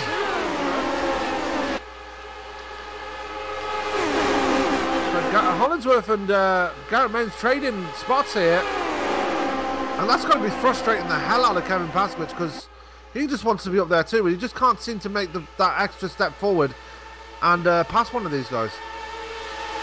Well, the problem is what I mentioned before is, you know, they're punching such a big hole in the air that nothing is getting to the front wings of Pasquich's car. So he's really got to fight that thing when they go too wide. He's fighting the hell out of that car just to keep it under him. Yeah. Meanwhile, Scott Brinson is back up to P7 now, being chased hard by Stuart Lumpkin now. So Brinson back up there, but Lumpkin is not going to let him have it that easily. Bradley Allison is up there as well. Vickery back on the lead lap. He's just taken the top 10 away from Johnny Antonucci. Antonucci will be keen to get back up there again with him, but doesn't look that way so far. But back at the front, we see it again. The top 2, Hollingsworth and Maines, going at it. Pasquich just cannot get up there. He's got about a car length ahead of Sean Scott as well, so he's not under any threat, but yeah, like I said before, there's no hole there for him to go through, and he just cannot he can't progress from this point onwards. Excuse me. And here comes Maines again. You know, it's a good thing these guys are teammates. Yeah. And friends, because I can only imagine what this would be like if they hated each other. Oh, wait, it would be like that league that we don't talk about by name anymore. Nope. Yeah. As here comes Sean Scott to the inside of Kevin Paskowicz. Sean Scott's sick of waiting now. He's going to try and dive to the inside of the 7. Going to take it away, and here comes Mark Walker as well. Paskowicz a little squirrely up in the marbles coming off of turn number 2. Or, sorry, turn number 3. And look who's right behind them as well. David Martinez going to take a look at Mark Walker now. Side by side as they come towards turn 1. Is Walker going to try and defend? No, he's not. He's going to get pushed out wide. And Martinez is going to take it away, or is he? Because Mark Walker comes back down the track. Very close to coming into contact there. As There's Mark no Walker, very close. They banged wheels coming off of 1. Yeah. And Martinez takes it away. But they almost had a disaster there, as Scott Brinson's caught right up to the back of them as well.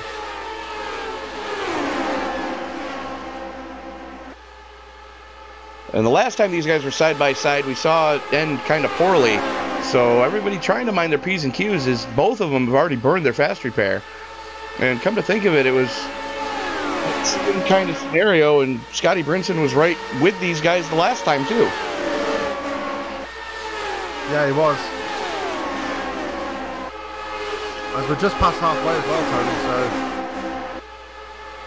so we're getting there. We're getting through this race.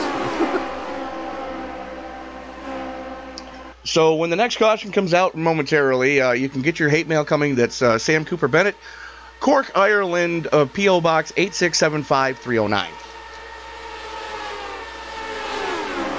Oh, you 812, either one works. Actually, just write Dickhead in Cork, and the Postal Service will get it to him. Yeah, they know who I am. But there goes Martinez up to 4th place now.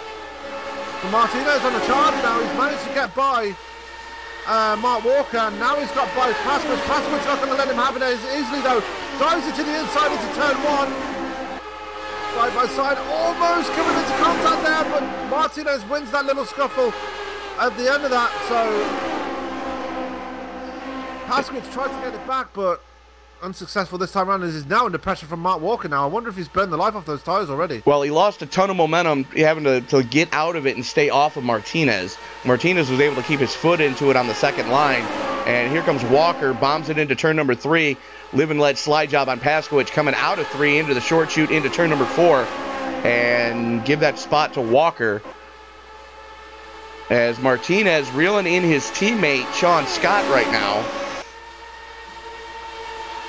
Paskowicz trying to fight back as he's got a mirror full of Scotty Brinson right now. Yeah. And Brinson just holding station right now, not making up any positions.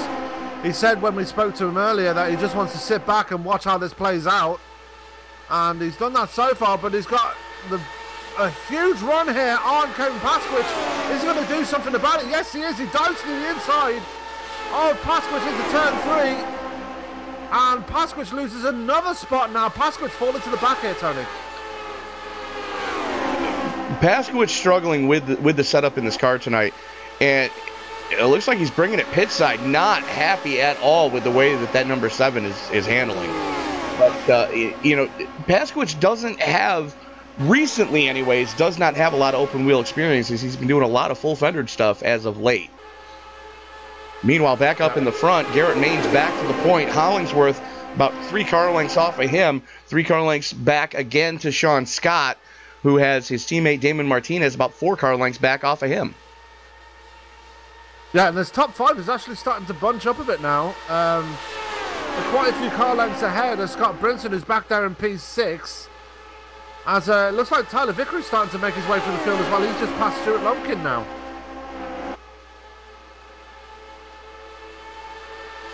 Lumpkin having connection issues as well, as Hollingsworth going to make another run on Maines. Hauls it off into turn number 1. They're side by side, and Hollingsworth just keeps his foot into it.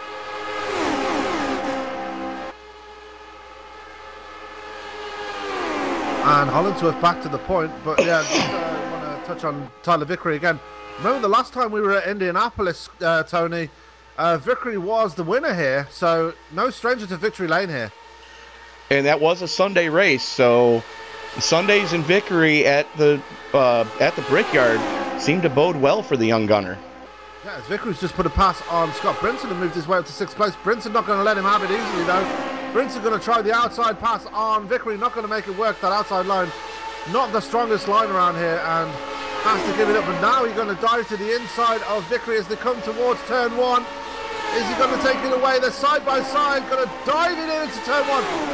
Brinson going to take away 6th place, back away. Oh, hang on to her, Scotty. He gets it going again, no caution. Shades of Danny Sullivan.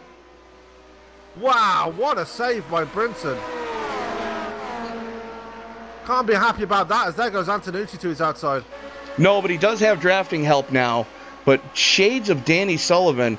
All Scotty's got to do now is just hang on and win this thing. And holy cow. That was impressive.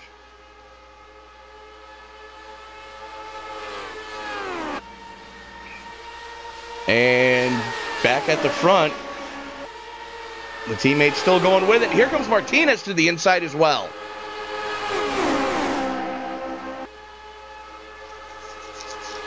Yeah, Martinez up to 3rd place now, chasing down Jeff Hollingsworth now for 2nd place.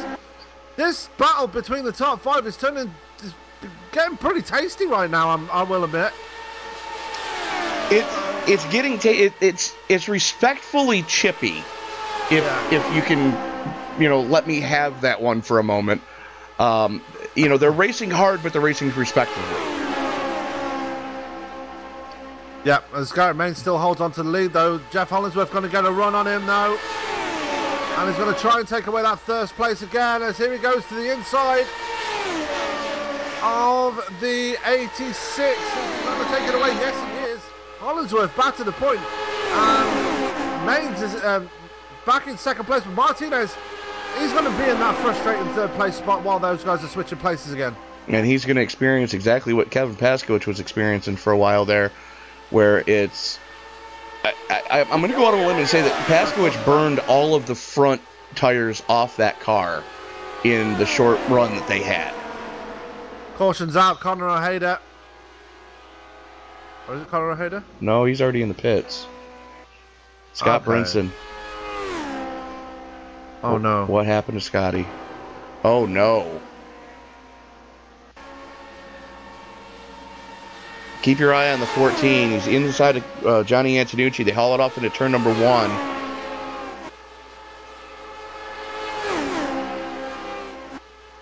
Back end just goes away again.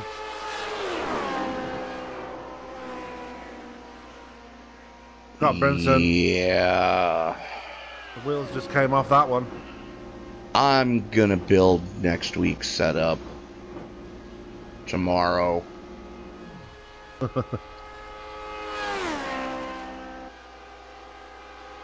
And it's not anything, against Michael Jeans, because he builds amazing setups. It's just...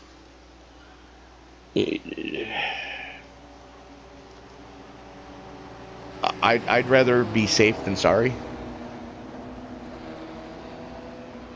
And I'd rather go feet first into the tree than head first. If that makes sense. Yeah, I understand.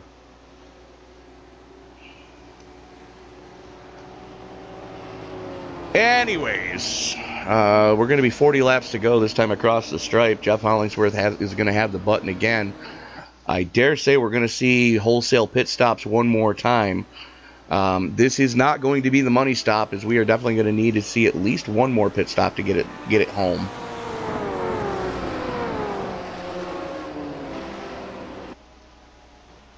And Antonucci staying out. Yeah, so Antonucci going to get a point for leading lap here. And that's another thing that Johnny Antonucci does well. Gets those bonus points. He knows what he's got to do and gets it done. It's Kevin O'Brien getting the lucky dog here. Going to move him up to 11th place after Scott Brinson becomes our 4th retirement of the night. And Hollingsworth and Maines, what a battle off pit road. By less than the width of the front wing.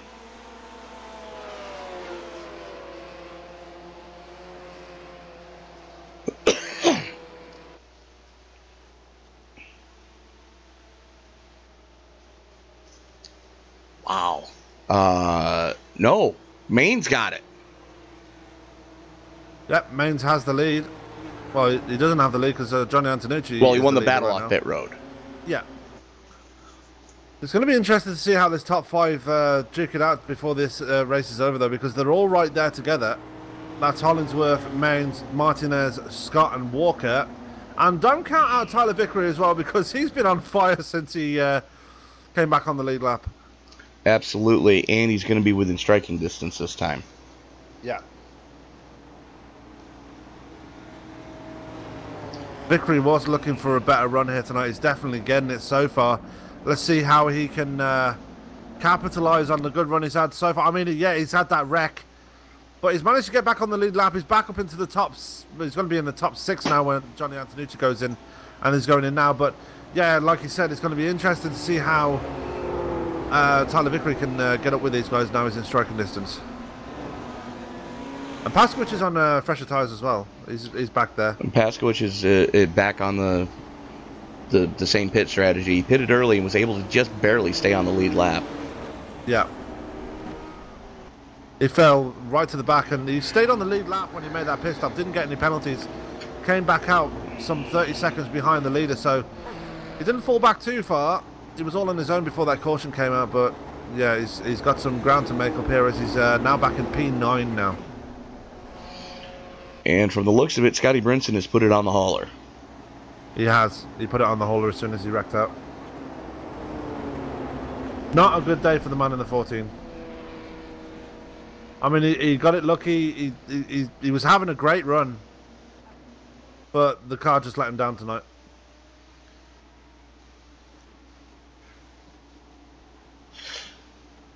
And that happens. And he even told us during the interview that he was having connection issues, which was playing havoc with his pedals. And I think that had a lot to do with why that car was so ornery to him tonight, was the fact that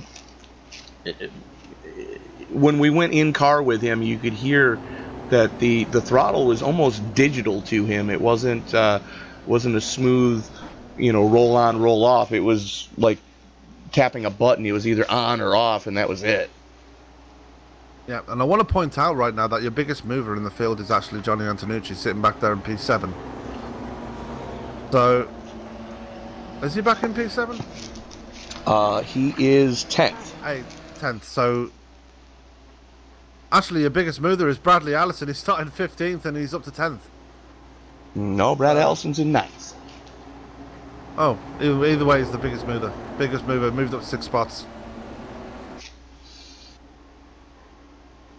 So, unofficially, though, your biggest mover is Jeff Hollingsworth, who actually started the race 2 laps down.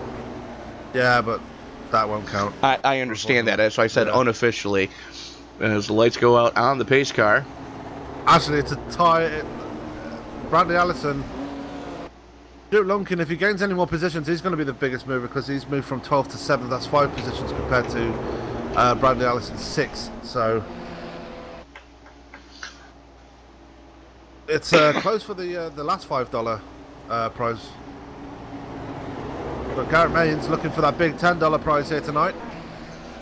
And he's going the right way about it, having one hell of a battle with his own teammate here during this race. And it's...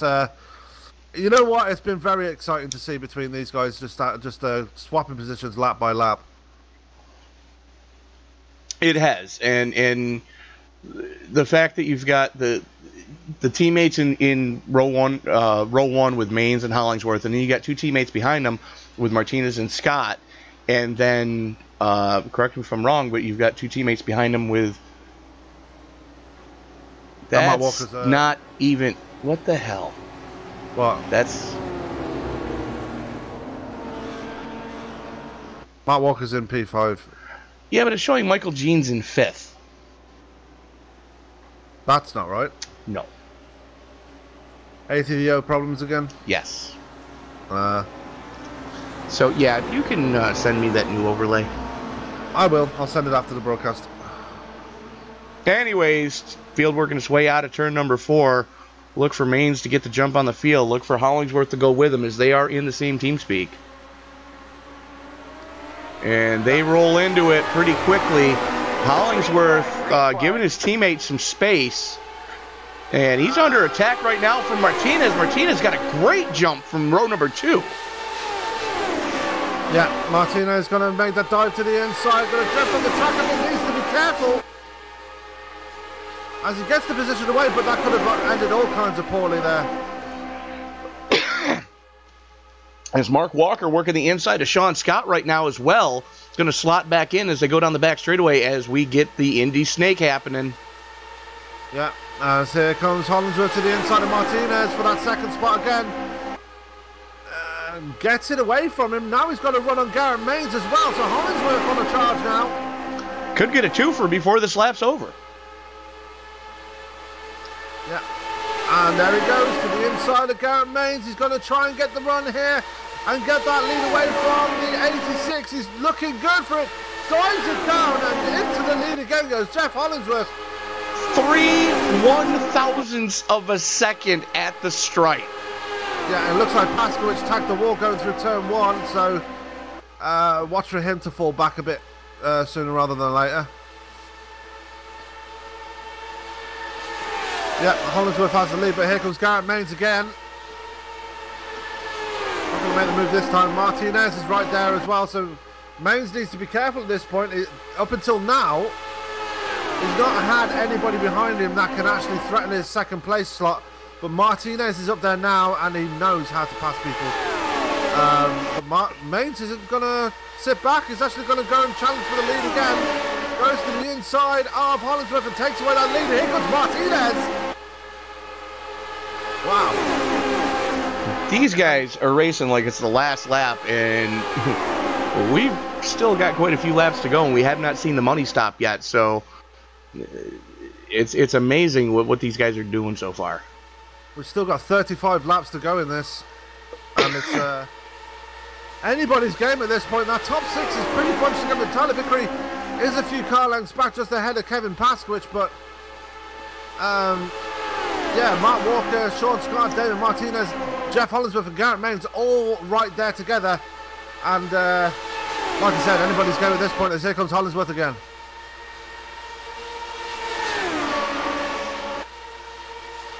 5/1000ths of a second for Hollingsworth at the stripe. He's got the timing down perfect for when he needs to make that run for the line. So if this stays green coming to the checkers, look for Hollingsworth, if he's within striking distance, to make that final push at the right time. Well, we've still not seen the money stop yet either, Tony, so anything could happen even with the pit stops. And we've seen that time and time again. Whenever it comes down to a fuel mileage race or green flag stops, really shake the running order up a lot. Absolutely. As Maines is still at the point. David Martinez under pressure from Mark Walker now. Mark Walker going to look to the inside of Martinez. Is he going to get it? He's going to dive it into turn 1 and takes away third place. Mark Walker up to third place now. As it looks like Sean Scott's starting to fall away from the top 5. From the top four, sorry. Running 5th. Tyler Vickery's starting to reel him in a little bit. Yeah. Paskowicz and Lumpkin not far behind either, so everybody that's in the running for this race, I mean, Antonucci's there too, but they're all still very close together, so it's anybody's at this point. Especially with the green flag stop hopefully going to be happening this time. as we are closing in on 30 to go.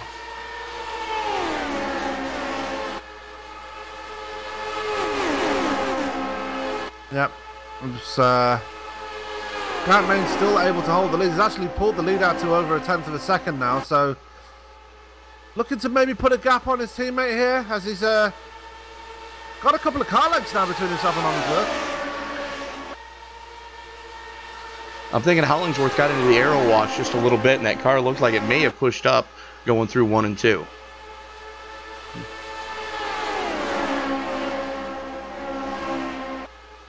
Yep, out of turn 4. And Hollingsworth getting a run again. Hollingsworth going to dive it to the inside once again. And Hollingsworth back to the point. Mark Walker going to try and follow him through as Garrett Main shuts the door almost immediately. Walker with a lot of aero push coming through turn 1. Had lost a ton of momentum, and here comes Martinez down the back straightaway. Yep. As there goes Mains to the inside again on Hollingsworth. Again, it's a good thing that these guys are friends, because this could end 8 different kinds of poorly if they weren't. Main's back showing the way as they come out of turn number 4. Walker gonna try to get a run coming down the front straightaway, and he's got to worry about Damon Martinez. Martinez looks to the inside of Walker. Walker throws the block as they go into turn number 1. 3 wide. Main's luckily able to keep his foot into it and keep it wound up on the high side, as Walker going to lose a ton of momentum, as is Martinez. And here comes Sean Scott through past his teammate Damon Martinez. Yeah, so Martinez starting to fall backwards here. I wonder if it's a strategy deal. No, I think he just lost a ton of momentum trying to stay off of Mark Walker. Yeah.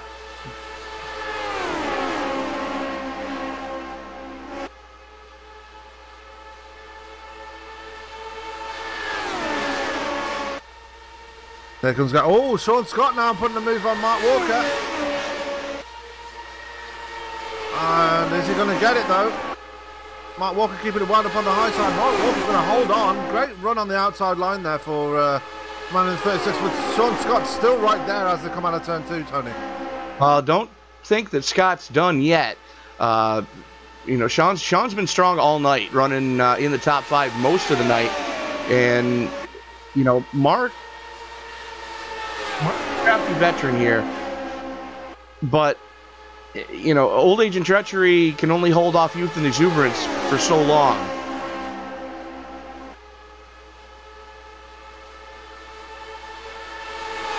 Hollingsworth going to lead another lap here.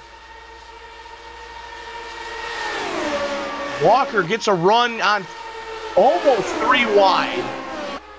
Looking to follow Garrett Mains through. Going to get a wash between those 2 cars in front of him, punching that huge hole in the air. And here comes Sean Scott back on him. Scott going to get some aero wash coming off of 2.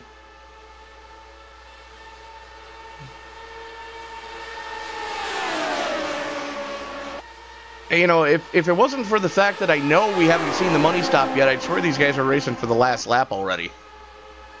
Yeah, as breaking news from pit road, Kevin O'Brien has put his car on the hauler. So we only have 10 runners left in this thing, Tony. So O'Brien out of this event, and Bradley Allison is the last runner out there. Conor O'Hara is still in the session, but he is on pit road with no front end on that car whatsoever. But anyway, we're still focused on this battle here for the lead, and Tyler Vickery is starting to join the party now. Well, as big a hole as those guys have been punching in the air, Vickery had no choice but to join the party. As Sean Scott looking to the inside of Mark Walker again.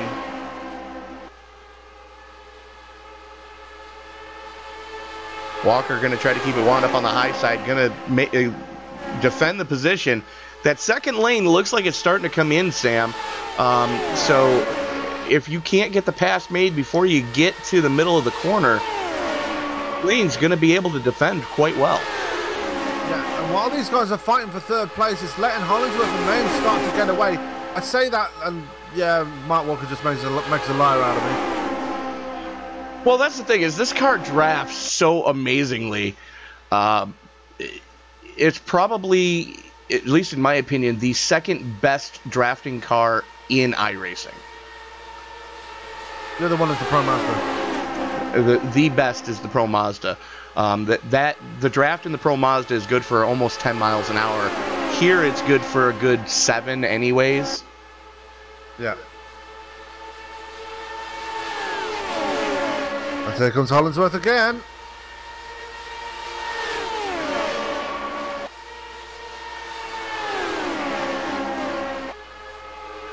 And the way you saw Hollingsworth make that pass is the way that you're going to have to make the pass, or else that second line is going to be able to defend, because you can keep it wound up a little bit up there and just let the car eat, as Paskowicz eats the wall coming out of 2.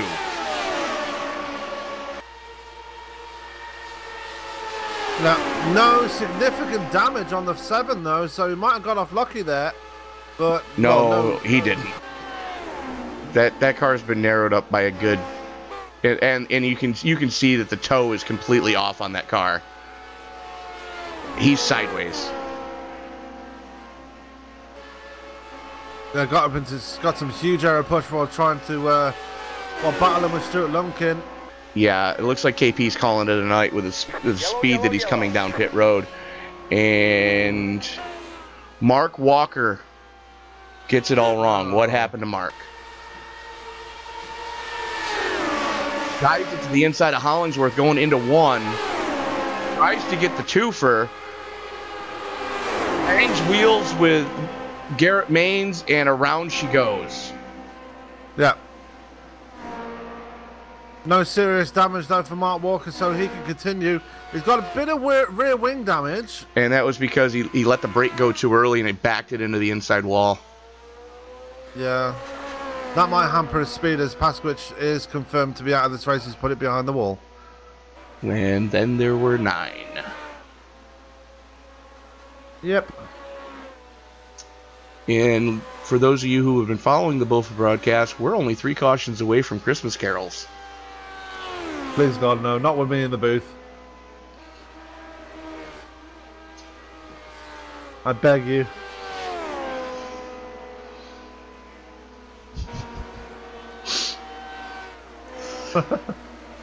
Just wait till I get the rookie in the booth and start singing Christmas carols Monday night. Or Wednesday night. Yeah, Cody's gonna love you on Monday, I swear. You mean Wednesday? Oh, Wednesday? Is he not coming for Monday's race? He's with you on Monday. Oh, no. Oh yeah, true. Yeah. So, under caution number 7.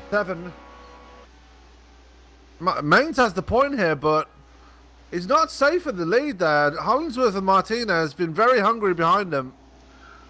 And Sean Scott's been up there, so Maines isn't safe in that lead, you know. Well, nobody's safe in the lead. Let's take a look at how 23 lead changes, Sam. Yeah. So, that's at the stripe. That doesn't count the 2 or 3 that we've seen each lap between those guys. Yep, as they're bringing it down pit road now, so we've got everybody in pit road, all 9 remaining drivers. And yeah, you can tell by how many drivers are left, it's been a tough race all around for everybody tonight. Not the easiest car to drive at, not the easiest track to drive it at. And I'm going to warn the drivers now, the car is going to push like a dump truck at Milwaukee. Yeah, as Maines overshoots his pit box, as does Sean Scott, as does David Martinez. That's going to give someone the advantage. Jeff Hollingsworth the advantage, sorry. It's going to give Tyler Vickery a huge advantage. He just picked up 2 spots. Yeah, he did. So Vickery is going to move up to 3rd here. And no, fate can't repeat itself, surely. If you remember correctly, he was battling with Damon Martinez, Garrett Maines, and Sage Karam when he won the last time in Indy. Yeah, he was. The only player not in in the session, or in this scenario right now. Sage Karam, who is recovering from a broken hand, hopefully we're going to see him back at Milwaukee. Yeah, and thoughts go out to Sage Karam, and yeah, hopefully we were going to see him back soon. Hopefully we're going to see him back out on track at Kentucky, but he said he is going to take a lengthy rest, and I reckon he'll be hoping to get back in time for the Indy 500, so maybe he won't be back in time for Milwaukee. That's probably why we're not going to see Sage for a couple of weeks, because he wants to be ready for Indy. Well, as much as I think this track owes me one, the track definitely owes him one. Yeah. I mean, he had a heartbreaker at the real Indy 500 this year, so... He had a heartbreaker at that one, had a heartbreaker in the Indy Lights race. If you remember a few years back, there was a 4-wide coming to the stripe.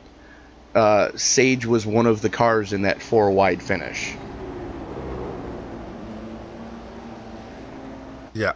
So, like I say, as much as this track owes me one, it owes Sage more than me.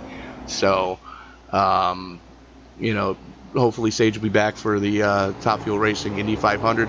And if you'd like to get your hat into the ring for that one, you can find Top Fuel Racing on their Facebook page or on their website, topfuelracing.us.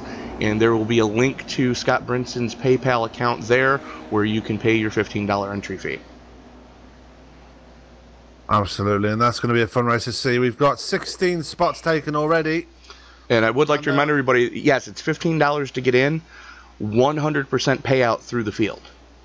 Yeah, whatever goes in goes straight back to the drivers who are in prize money winning position. So, whatever goes in comes back out again. It's well, Sam, you want the good news or the bad news? What? I think we just saw the money stop. Yep. As we are going to be 20 laps to go when they cross the stripe, so the yard of bricks. I apologise. I'll get hung upside down by my feet if anybody heard me say that. Calling the yard of bricks a stripe.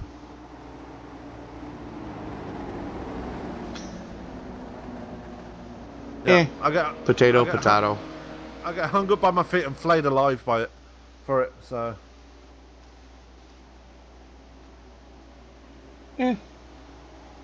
Potato. Oh, that's like anyway, who calls a potato anyway? I'm guessing they're Welsh. No, I've lived in Wales. I've never heard a Welshman say potato. Okay, who says tomato? British and Irish.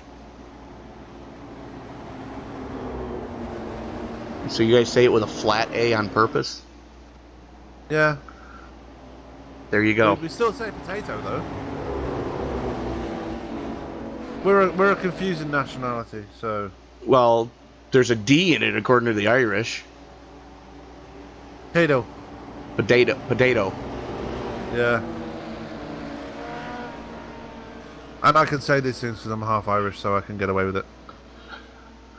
Speaking of which, when you come over here, we got to introduce you to the Central New York delicacy known as salt potatoes. Nice. They're the baby potatoes. Yeah. And what you do is you boil them in salt water. Nice. And then leave the skins on them. Clean them real well, but boil them in salt water, and then just slather them in butter, and off you go. Yeah. Why am I only seeing 8 drivers out there? Because that's all that's left on the track. Garrett Means put it behind the wall. Why did Garrett Means put it behind the wall? I have no idea.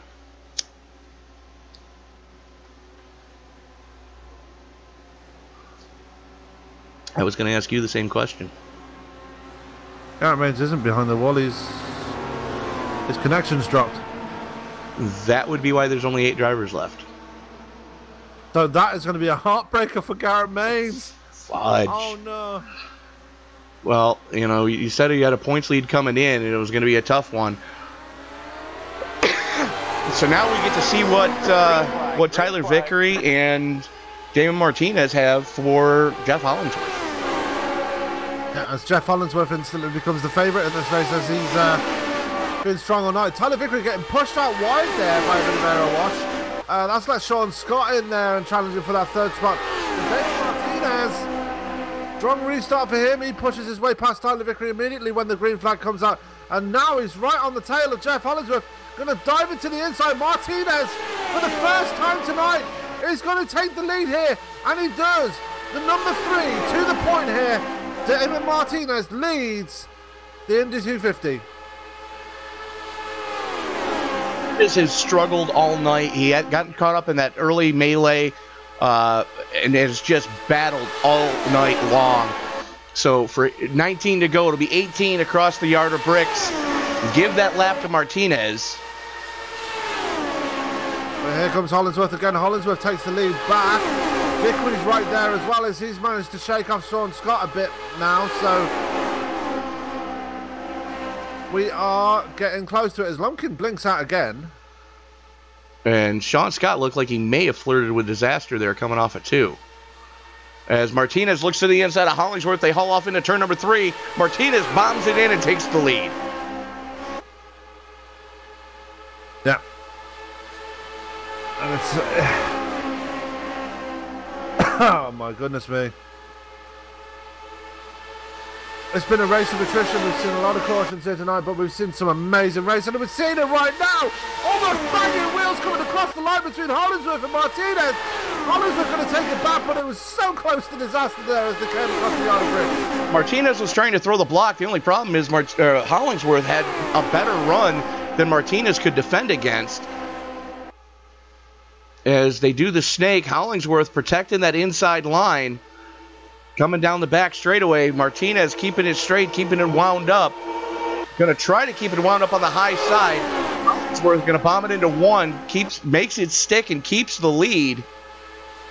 Martinez is going to have the run coming down the straightaway though.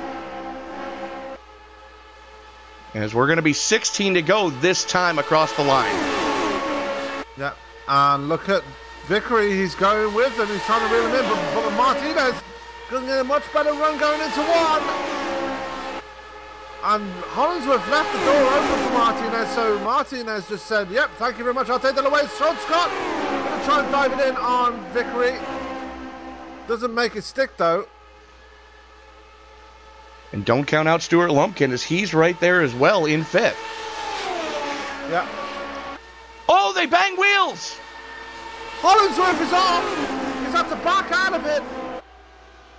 Martinez promoted to the lead as Sean Scott capitalizes on that and moves up to 2nd place. Well, I'm thinking Vickery saw what was going on and backed out of it going, who's going to end up in my lap? Yeah, and he almost lost 3rd place to Stuart Lumpkin there as well. And Sean Scott to the point as Martinez has some right or left side damage on that Domino's Pizza number 3. Yeah, so Sean Scott saw his opportunity and took it. Jeff Hollingsworth, meanwhile, has fallen back to P7 with some significant left side damage now. Right side on Hollingsworth. Right side damage. Yeah, that front wing is all askew right now. Garrett Mains is the back end of Martinez's car is tweaked. Yeah, as here comes Vickery now. He's going to put Martinez under pressure now as they come out of turn 4. So we're going to have a very shaken up finish here. Garrett Mains is reconnected, but he's not back out on track yet. He's 5 laps down now. Martinez just able to hold on to 2nd place with that damage on his car, but Vickery all over the rear end of the number 3 now. We are 14 laps to go, and Sean Scott steadily pulling away from his teammate Damon Martinez. Yeah, so if Tyler Vickery wants to get a win here tonight, he needs to make that move on Martinez. He thought about it up the backstretch, but didn't go for it, surprisingly. Maybe he'll try it coming down into turn 1, but not quite close enough at this point. As Garrett Mains is coming back out of the pit road now. With 13 to go, Vickery all over the rear wing of Martinez right now. Look for him to get a run coming off of turn number 2. Martinez blocks him. A ton of aero wash, and that sends Vickery up the track. Loses a ton of momentum, and he's falling back into the clutches of Stuart Lumpkin now. Yep. So all of a sudden, Stuart Lumpkin is part of this battle for the lead. I would say battle for the lead because although Sean Scott is up the road, once one of these guys get past David Martinez, they are going to be trying to catch up to him like stab rats. Martinez, I think, is doing well actually, letting his teammate get away while these guys are trying to pass him. He is. He's doing what he needs to do to help his teammate. He knows he doesn't have the speed in the car to hang with Sean Scott right now. So all he's doing is trying to hold up Vickery and Lumpkin as best he can, so that when and if they do get by him, they've got no chance to reel in Sean. And it's becoming more if than when, because Vickery is not able to keep up to the back of Martinez now. Martinez looks like he's found a bit of momentum despite that damage, and Vickery, not much of a hole there for him to go through the air. There's not much of a hole in the air for him to get through, and it's kind of being buffered back there by that compressed air between him and Martinez. Well, the biggest problem is once you get out of line, you better make sure you know what you're doing. As Lumpkin looks to the inside of Vickery,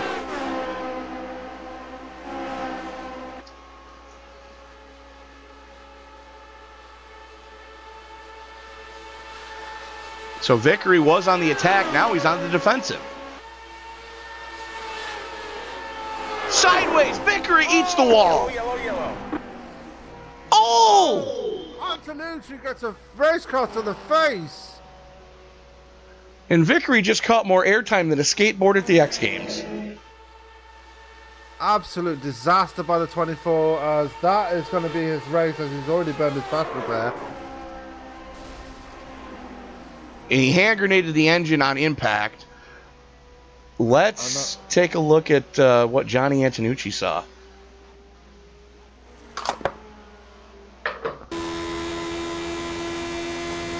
Got it pinned. Sees the smoke. He's off the trigger, and Antonucci lost the rear end trying to avoid Tyler. Yeah.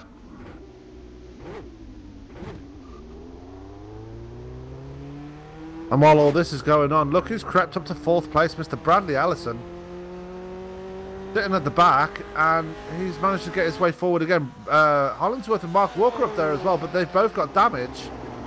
I don't think Hollingsworth's actually used the fast repair, so if he pits now, he might actually have a fully working car now. No, he was involved in one of those earlier melees that we saw a Budweiser car eat one, and it wasn't Scotty. So he has burned his fast repair. Okay. So the question is, can his connection maintain well enough to get clear of Stuart Lumpkin? And then does he have anything for Damon Martinez and Sean Scott, as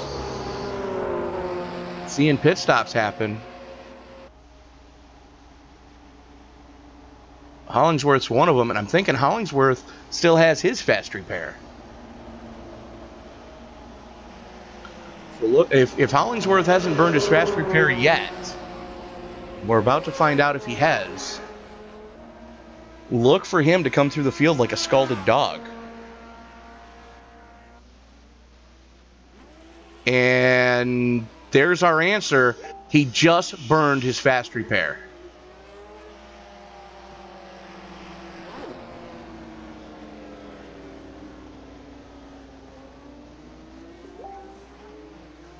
So this is going to get interesting.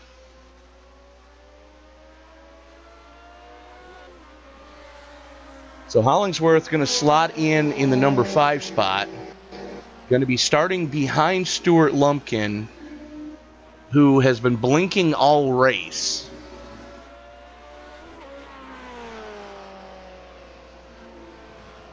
So I've just had drivers asking me to give Garrett Mains his laps back, but it's too late in the race and it's too far back. I'm not going to do it.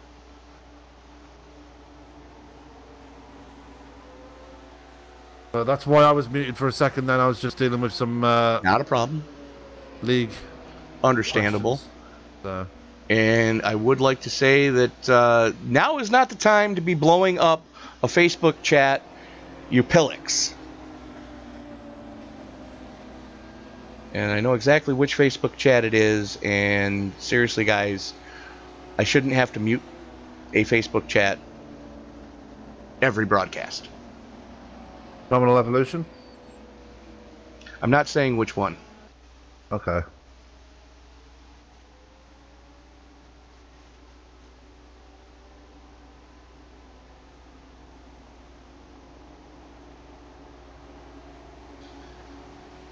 Anyways, 9 to go, so you guys are now safe from Christmas carols. Because there's no way we can get 2 more cautions in. Oh, it's possible. Oh, no, it's not. Next caution ends the race.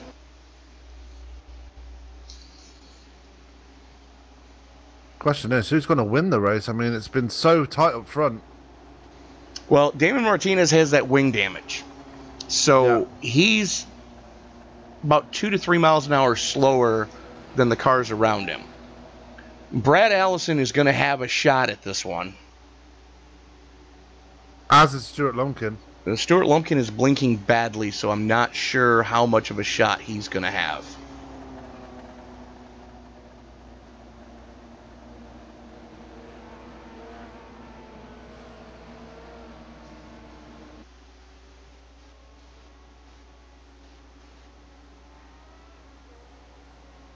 Yep, and we've only got 7 left running now after the attrition rate that we've been seeing tonight, but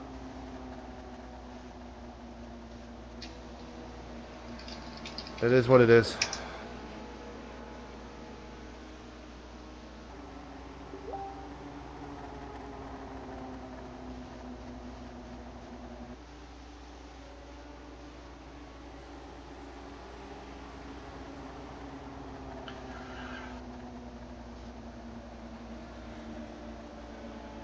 Anywho, while we're under caution, I would again like to take this opportunity to thank the men and women of the United States Coast Guard.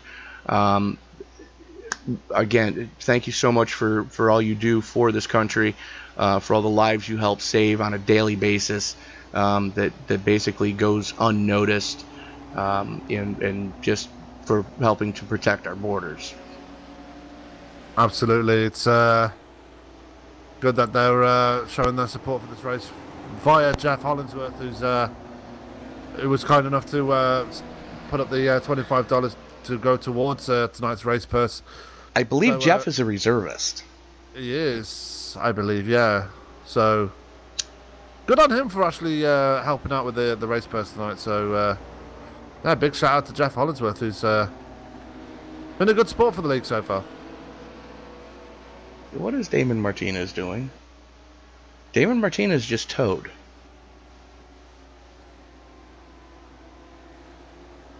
What in the hell just happened? Not sure. Did it blow the engine? Well, the lights go out on the pace car. Let's watch along with what happens to Martinez here. He just puts his foot into it, drives through the pace car, and pulls onto the escape road and leaves. Okay. Well then, that just shook things up a ton, as now Jeff Hollingsworth is now going to start outside row number 2. Row number 1. Or row number 1, I mean. Question is he going to be able to handle it, though? He's got that wing damage. No, he uses fast repair. Oh. So Jeff Hollingsworth has got a chance of winning as we're about to go to green.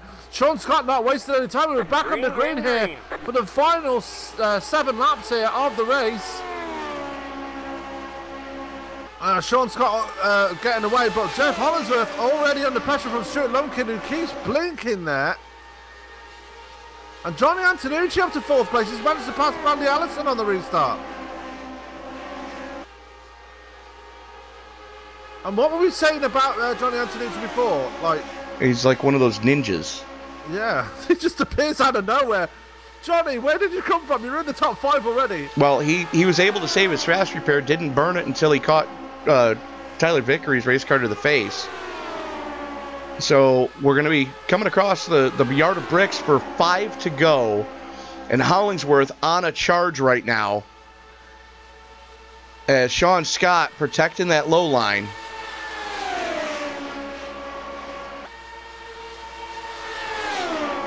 Going to force Hollingsworth to the outside. Can he make the pass on the outside? He's going to try. Hollingsworth going to keep it wound up on that second lane. Oh, he's going round. He has to save it. He does. And catch it. Oh! Yellow, yellow, yellow. Jeez. That's the race. That's the race.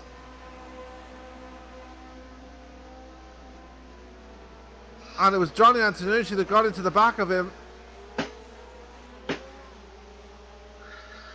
Good grief. Brandy Allison caught in that. Garrett Maines caught in that as well. Let's take a look at that one again. Gets up into the marbles coming off of 1, which is going to make him super loose going into 2. Dirt track and saves it. And unfortunately, Brad Allison catching a piece, Garrett Maines catching a piece. Johnny Antonucci was just unable to really get the car turned down in time. Wow. Now, the question is the race over, or are we going to see one more green flag start? One more restart, sorry. Caution on 11, restarted on 7. What, one lap shootout, or if we go green, it's going to be the green and white at the same time. Yeah, it went to caution with 5 to go, so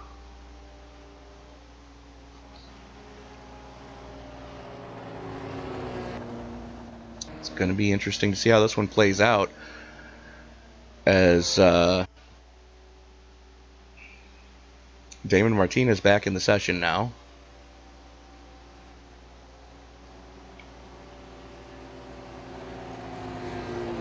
Yep.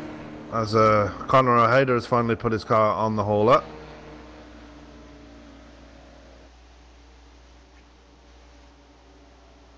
Wow. Yeah, I know. What a race we've seen, Sam. Yeah, been lots of attrition. A lot of people complaining, but you're going to see that in every race. But I don't know. Do me a favor, PM me a copy of the schedule, and I'll try to get oval sets for the rest of them for the rest of the season. Yeah. I mean, this one, it was a good setup. I'm just thinking it was just a tick too loose off throttle. David Martinez in the chat wasn't going to make it, LOL. I wanted to help Sean, but I was prairie dogging. Oh, Jesus. And just for future reference, drivers, that's known as a TMI. Yeah. That's cheered me up a bit now. That's funny. But yeah, going back to the setup, Michael Jeans did say it needed to be tested before it was made into a race set, so it could be tested in the draft. But the drafting hasn't been the bad part of this thing. No, it's been the wreck avoidance. Yeah.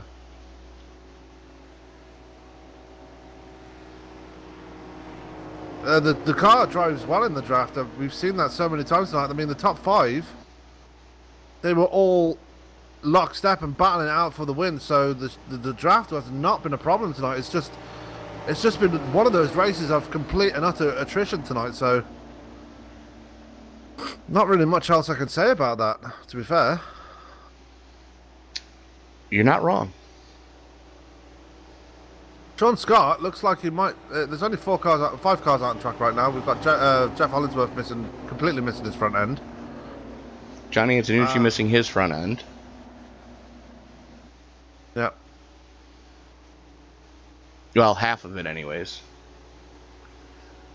Mark Walker's been promoted to third despite all that. I know he's 1 lap down, so he won't be promoted to third. No. Bradley Allison just coming out of pit road now. But he's still on the lead lap, so... And his car is completely trashed as well. Yeah. The only driver with a clean car out there, the only 2 drivers with clean cars out there are Sean Scott and Stuart Lumpkin. And I dare say that's the race, Sam. Yes. Lights are not out on the pace car, and we are 2 to go. Yep. So that is going to do it for the race tonight. Sean Scott, unless the wheels fall off, it is going to bring home the win tonight. Stuart Lumpkin is going to get second, and Johnny Antonucci going to get the podium here, Tony, out of nowhere. And that's something we've talked about with Johnny all night. Is, you know, he's one of those drivers that, unless he gets caught up in someone else's dumpster fire, which unfortunately it happened to him twice tonight. You know, was unable to avoid Jeff Hollingsworth to bring out this caution, but you know, caught Tyler Vickery's race car to the face to have him burn his fast repair previous to this. You know, this Johnny's one of those guys that just silently will stalk the entire race and just sneak one in there. Yeah, and I believe Sean Scott is going to help himself in the championship here tonight. He might move up to, I think, 2nd place in the oh no, Jeff Hollingsworth might pip him to 2nd place, but Garrett Maines, I think, might just hold on to the points lead here. Oh no, Jeff Hollingsworth is only 8 behind, so he might actually take the points lead here, Jeff Hollingsworth. Yeah, Garrett Maines is in 8th. Hollingsworth is going to finish in 4th.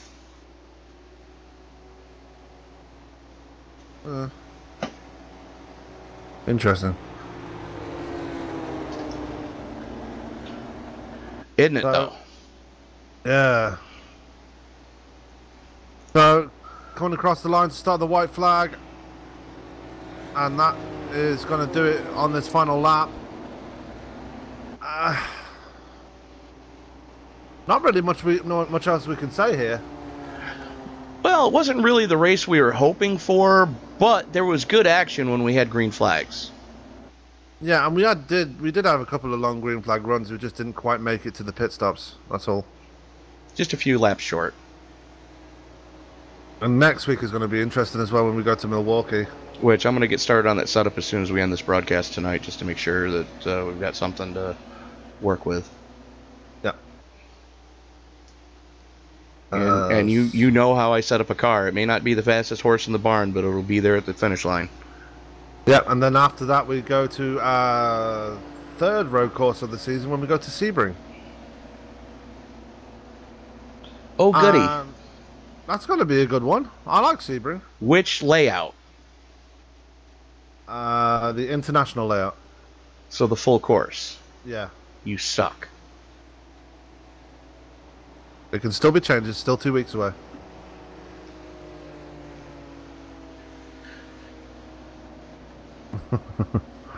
Anyway, they're coming through turns 3 and 4 now. You do realize how difficult it's going to be to set this car up for that long-ass back straightaway.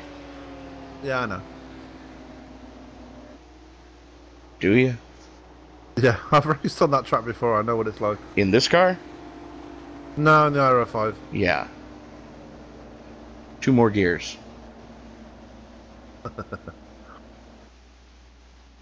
Anyway, as they come down the long pit straight, been a race of attrition tonight. We see some trash cars at the back there, but Sean Scott has managed to survive through all of it, as well as Stuart Lumpkin. Sean Scott going to pick up his first ever win in the BOFA Indy Classic Series, and amazingly, from the first 4 rounds, we've got 4 different winners here, Tony. So that kind of spices things up a bit. That's very interesting that, you know, we've had that many winners and no repeat winners, and it's been, I don't think we've had the same 3 guys on the podium. I don't think so either. So, Sean Scott, your winner here. I don't think Stuart Lumpkin is in team speak. Neither is Johnny Antonucci. So, Well then, let's just reach out and talk to our winner then.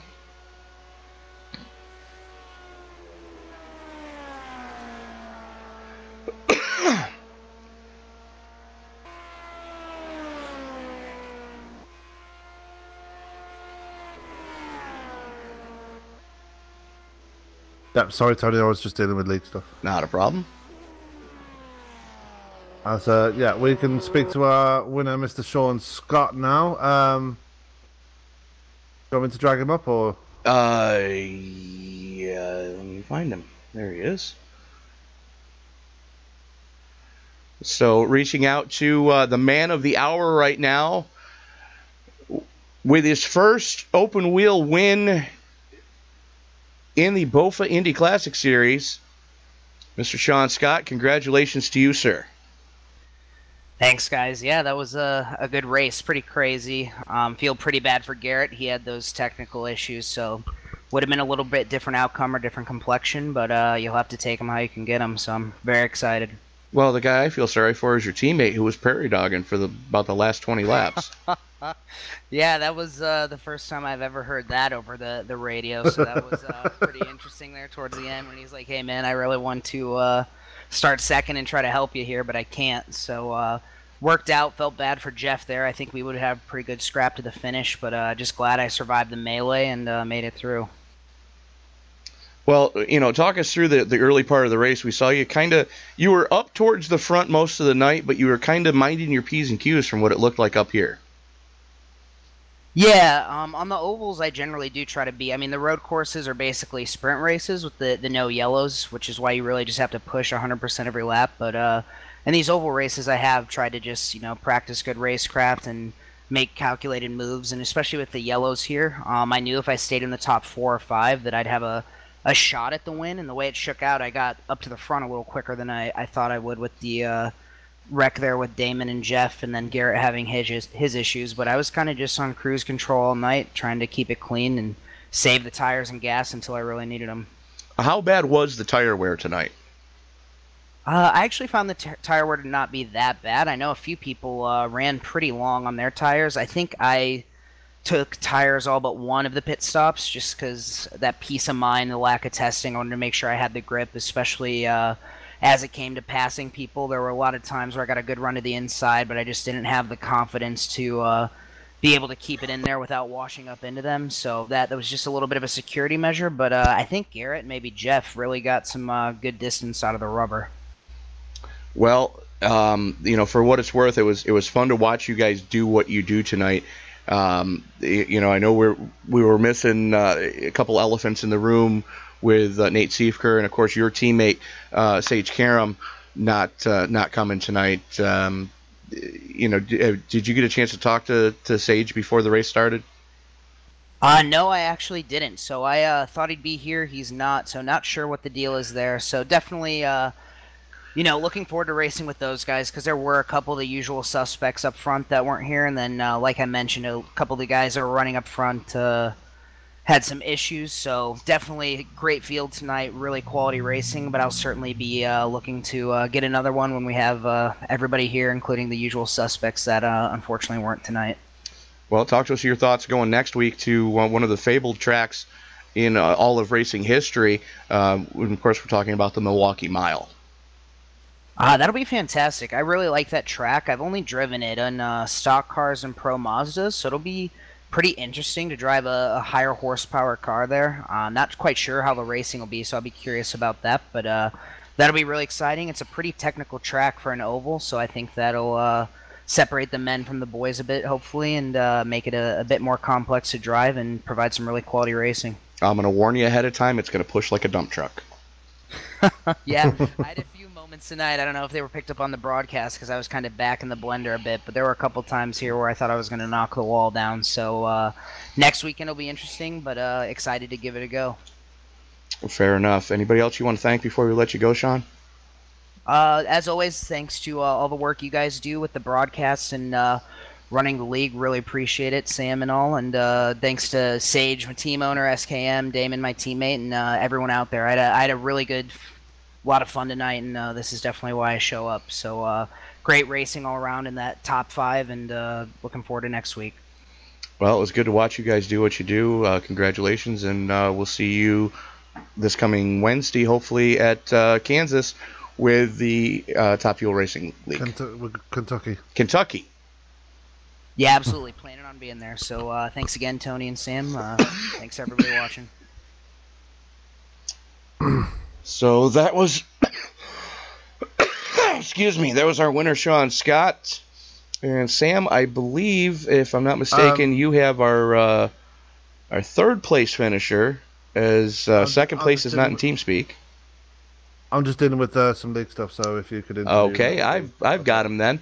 Johnny Antonucci, the New Jersey Ninja, as we're going to start calling you, Johnny. You just every race we see it. You're quiet most of the race, and then at the end, it's like, wow, where did he come from? Talk us through the trials and tribulations that we saw you go through tonight, John. Yeah, hello, Johnny.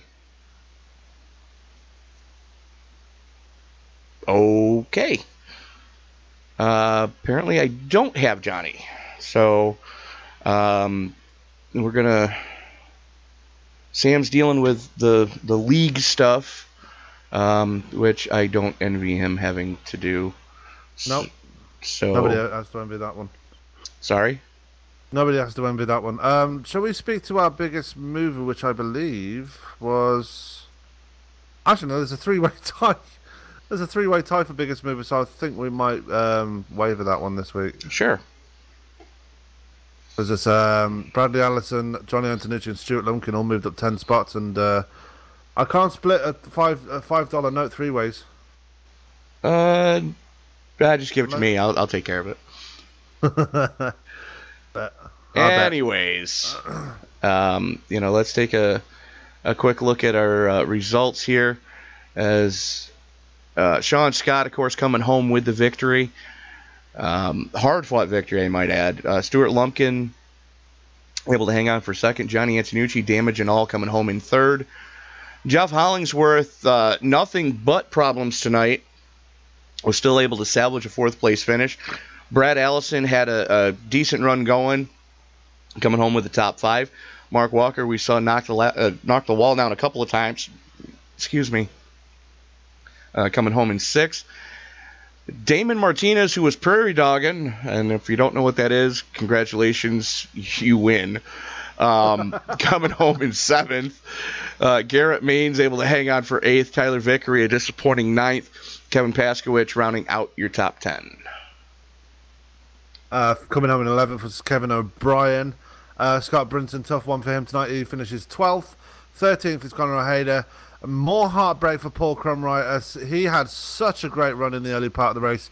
Unfortunately, coming home in 14th. And rounding out your field of 15 starters tonight was Stephen Parks. A tough debut for that man. Yeah, that was a rough one. Trial by fire for sure, coming to the Brickyard for your opener with a series. But big congratulations going out to your winner, Sean Scott. And, of course, we cannot thank the ladies and gentlemen who are members of the United States Coast Guard enough, as arguably one of the most underappreciated branches of the United States Armed Forces.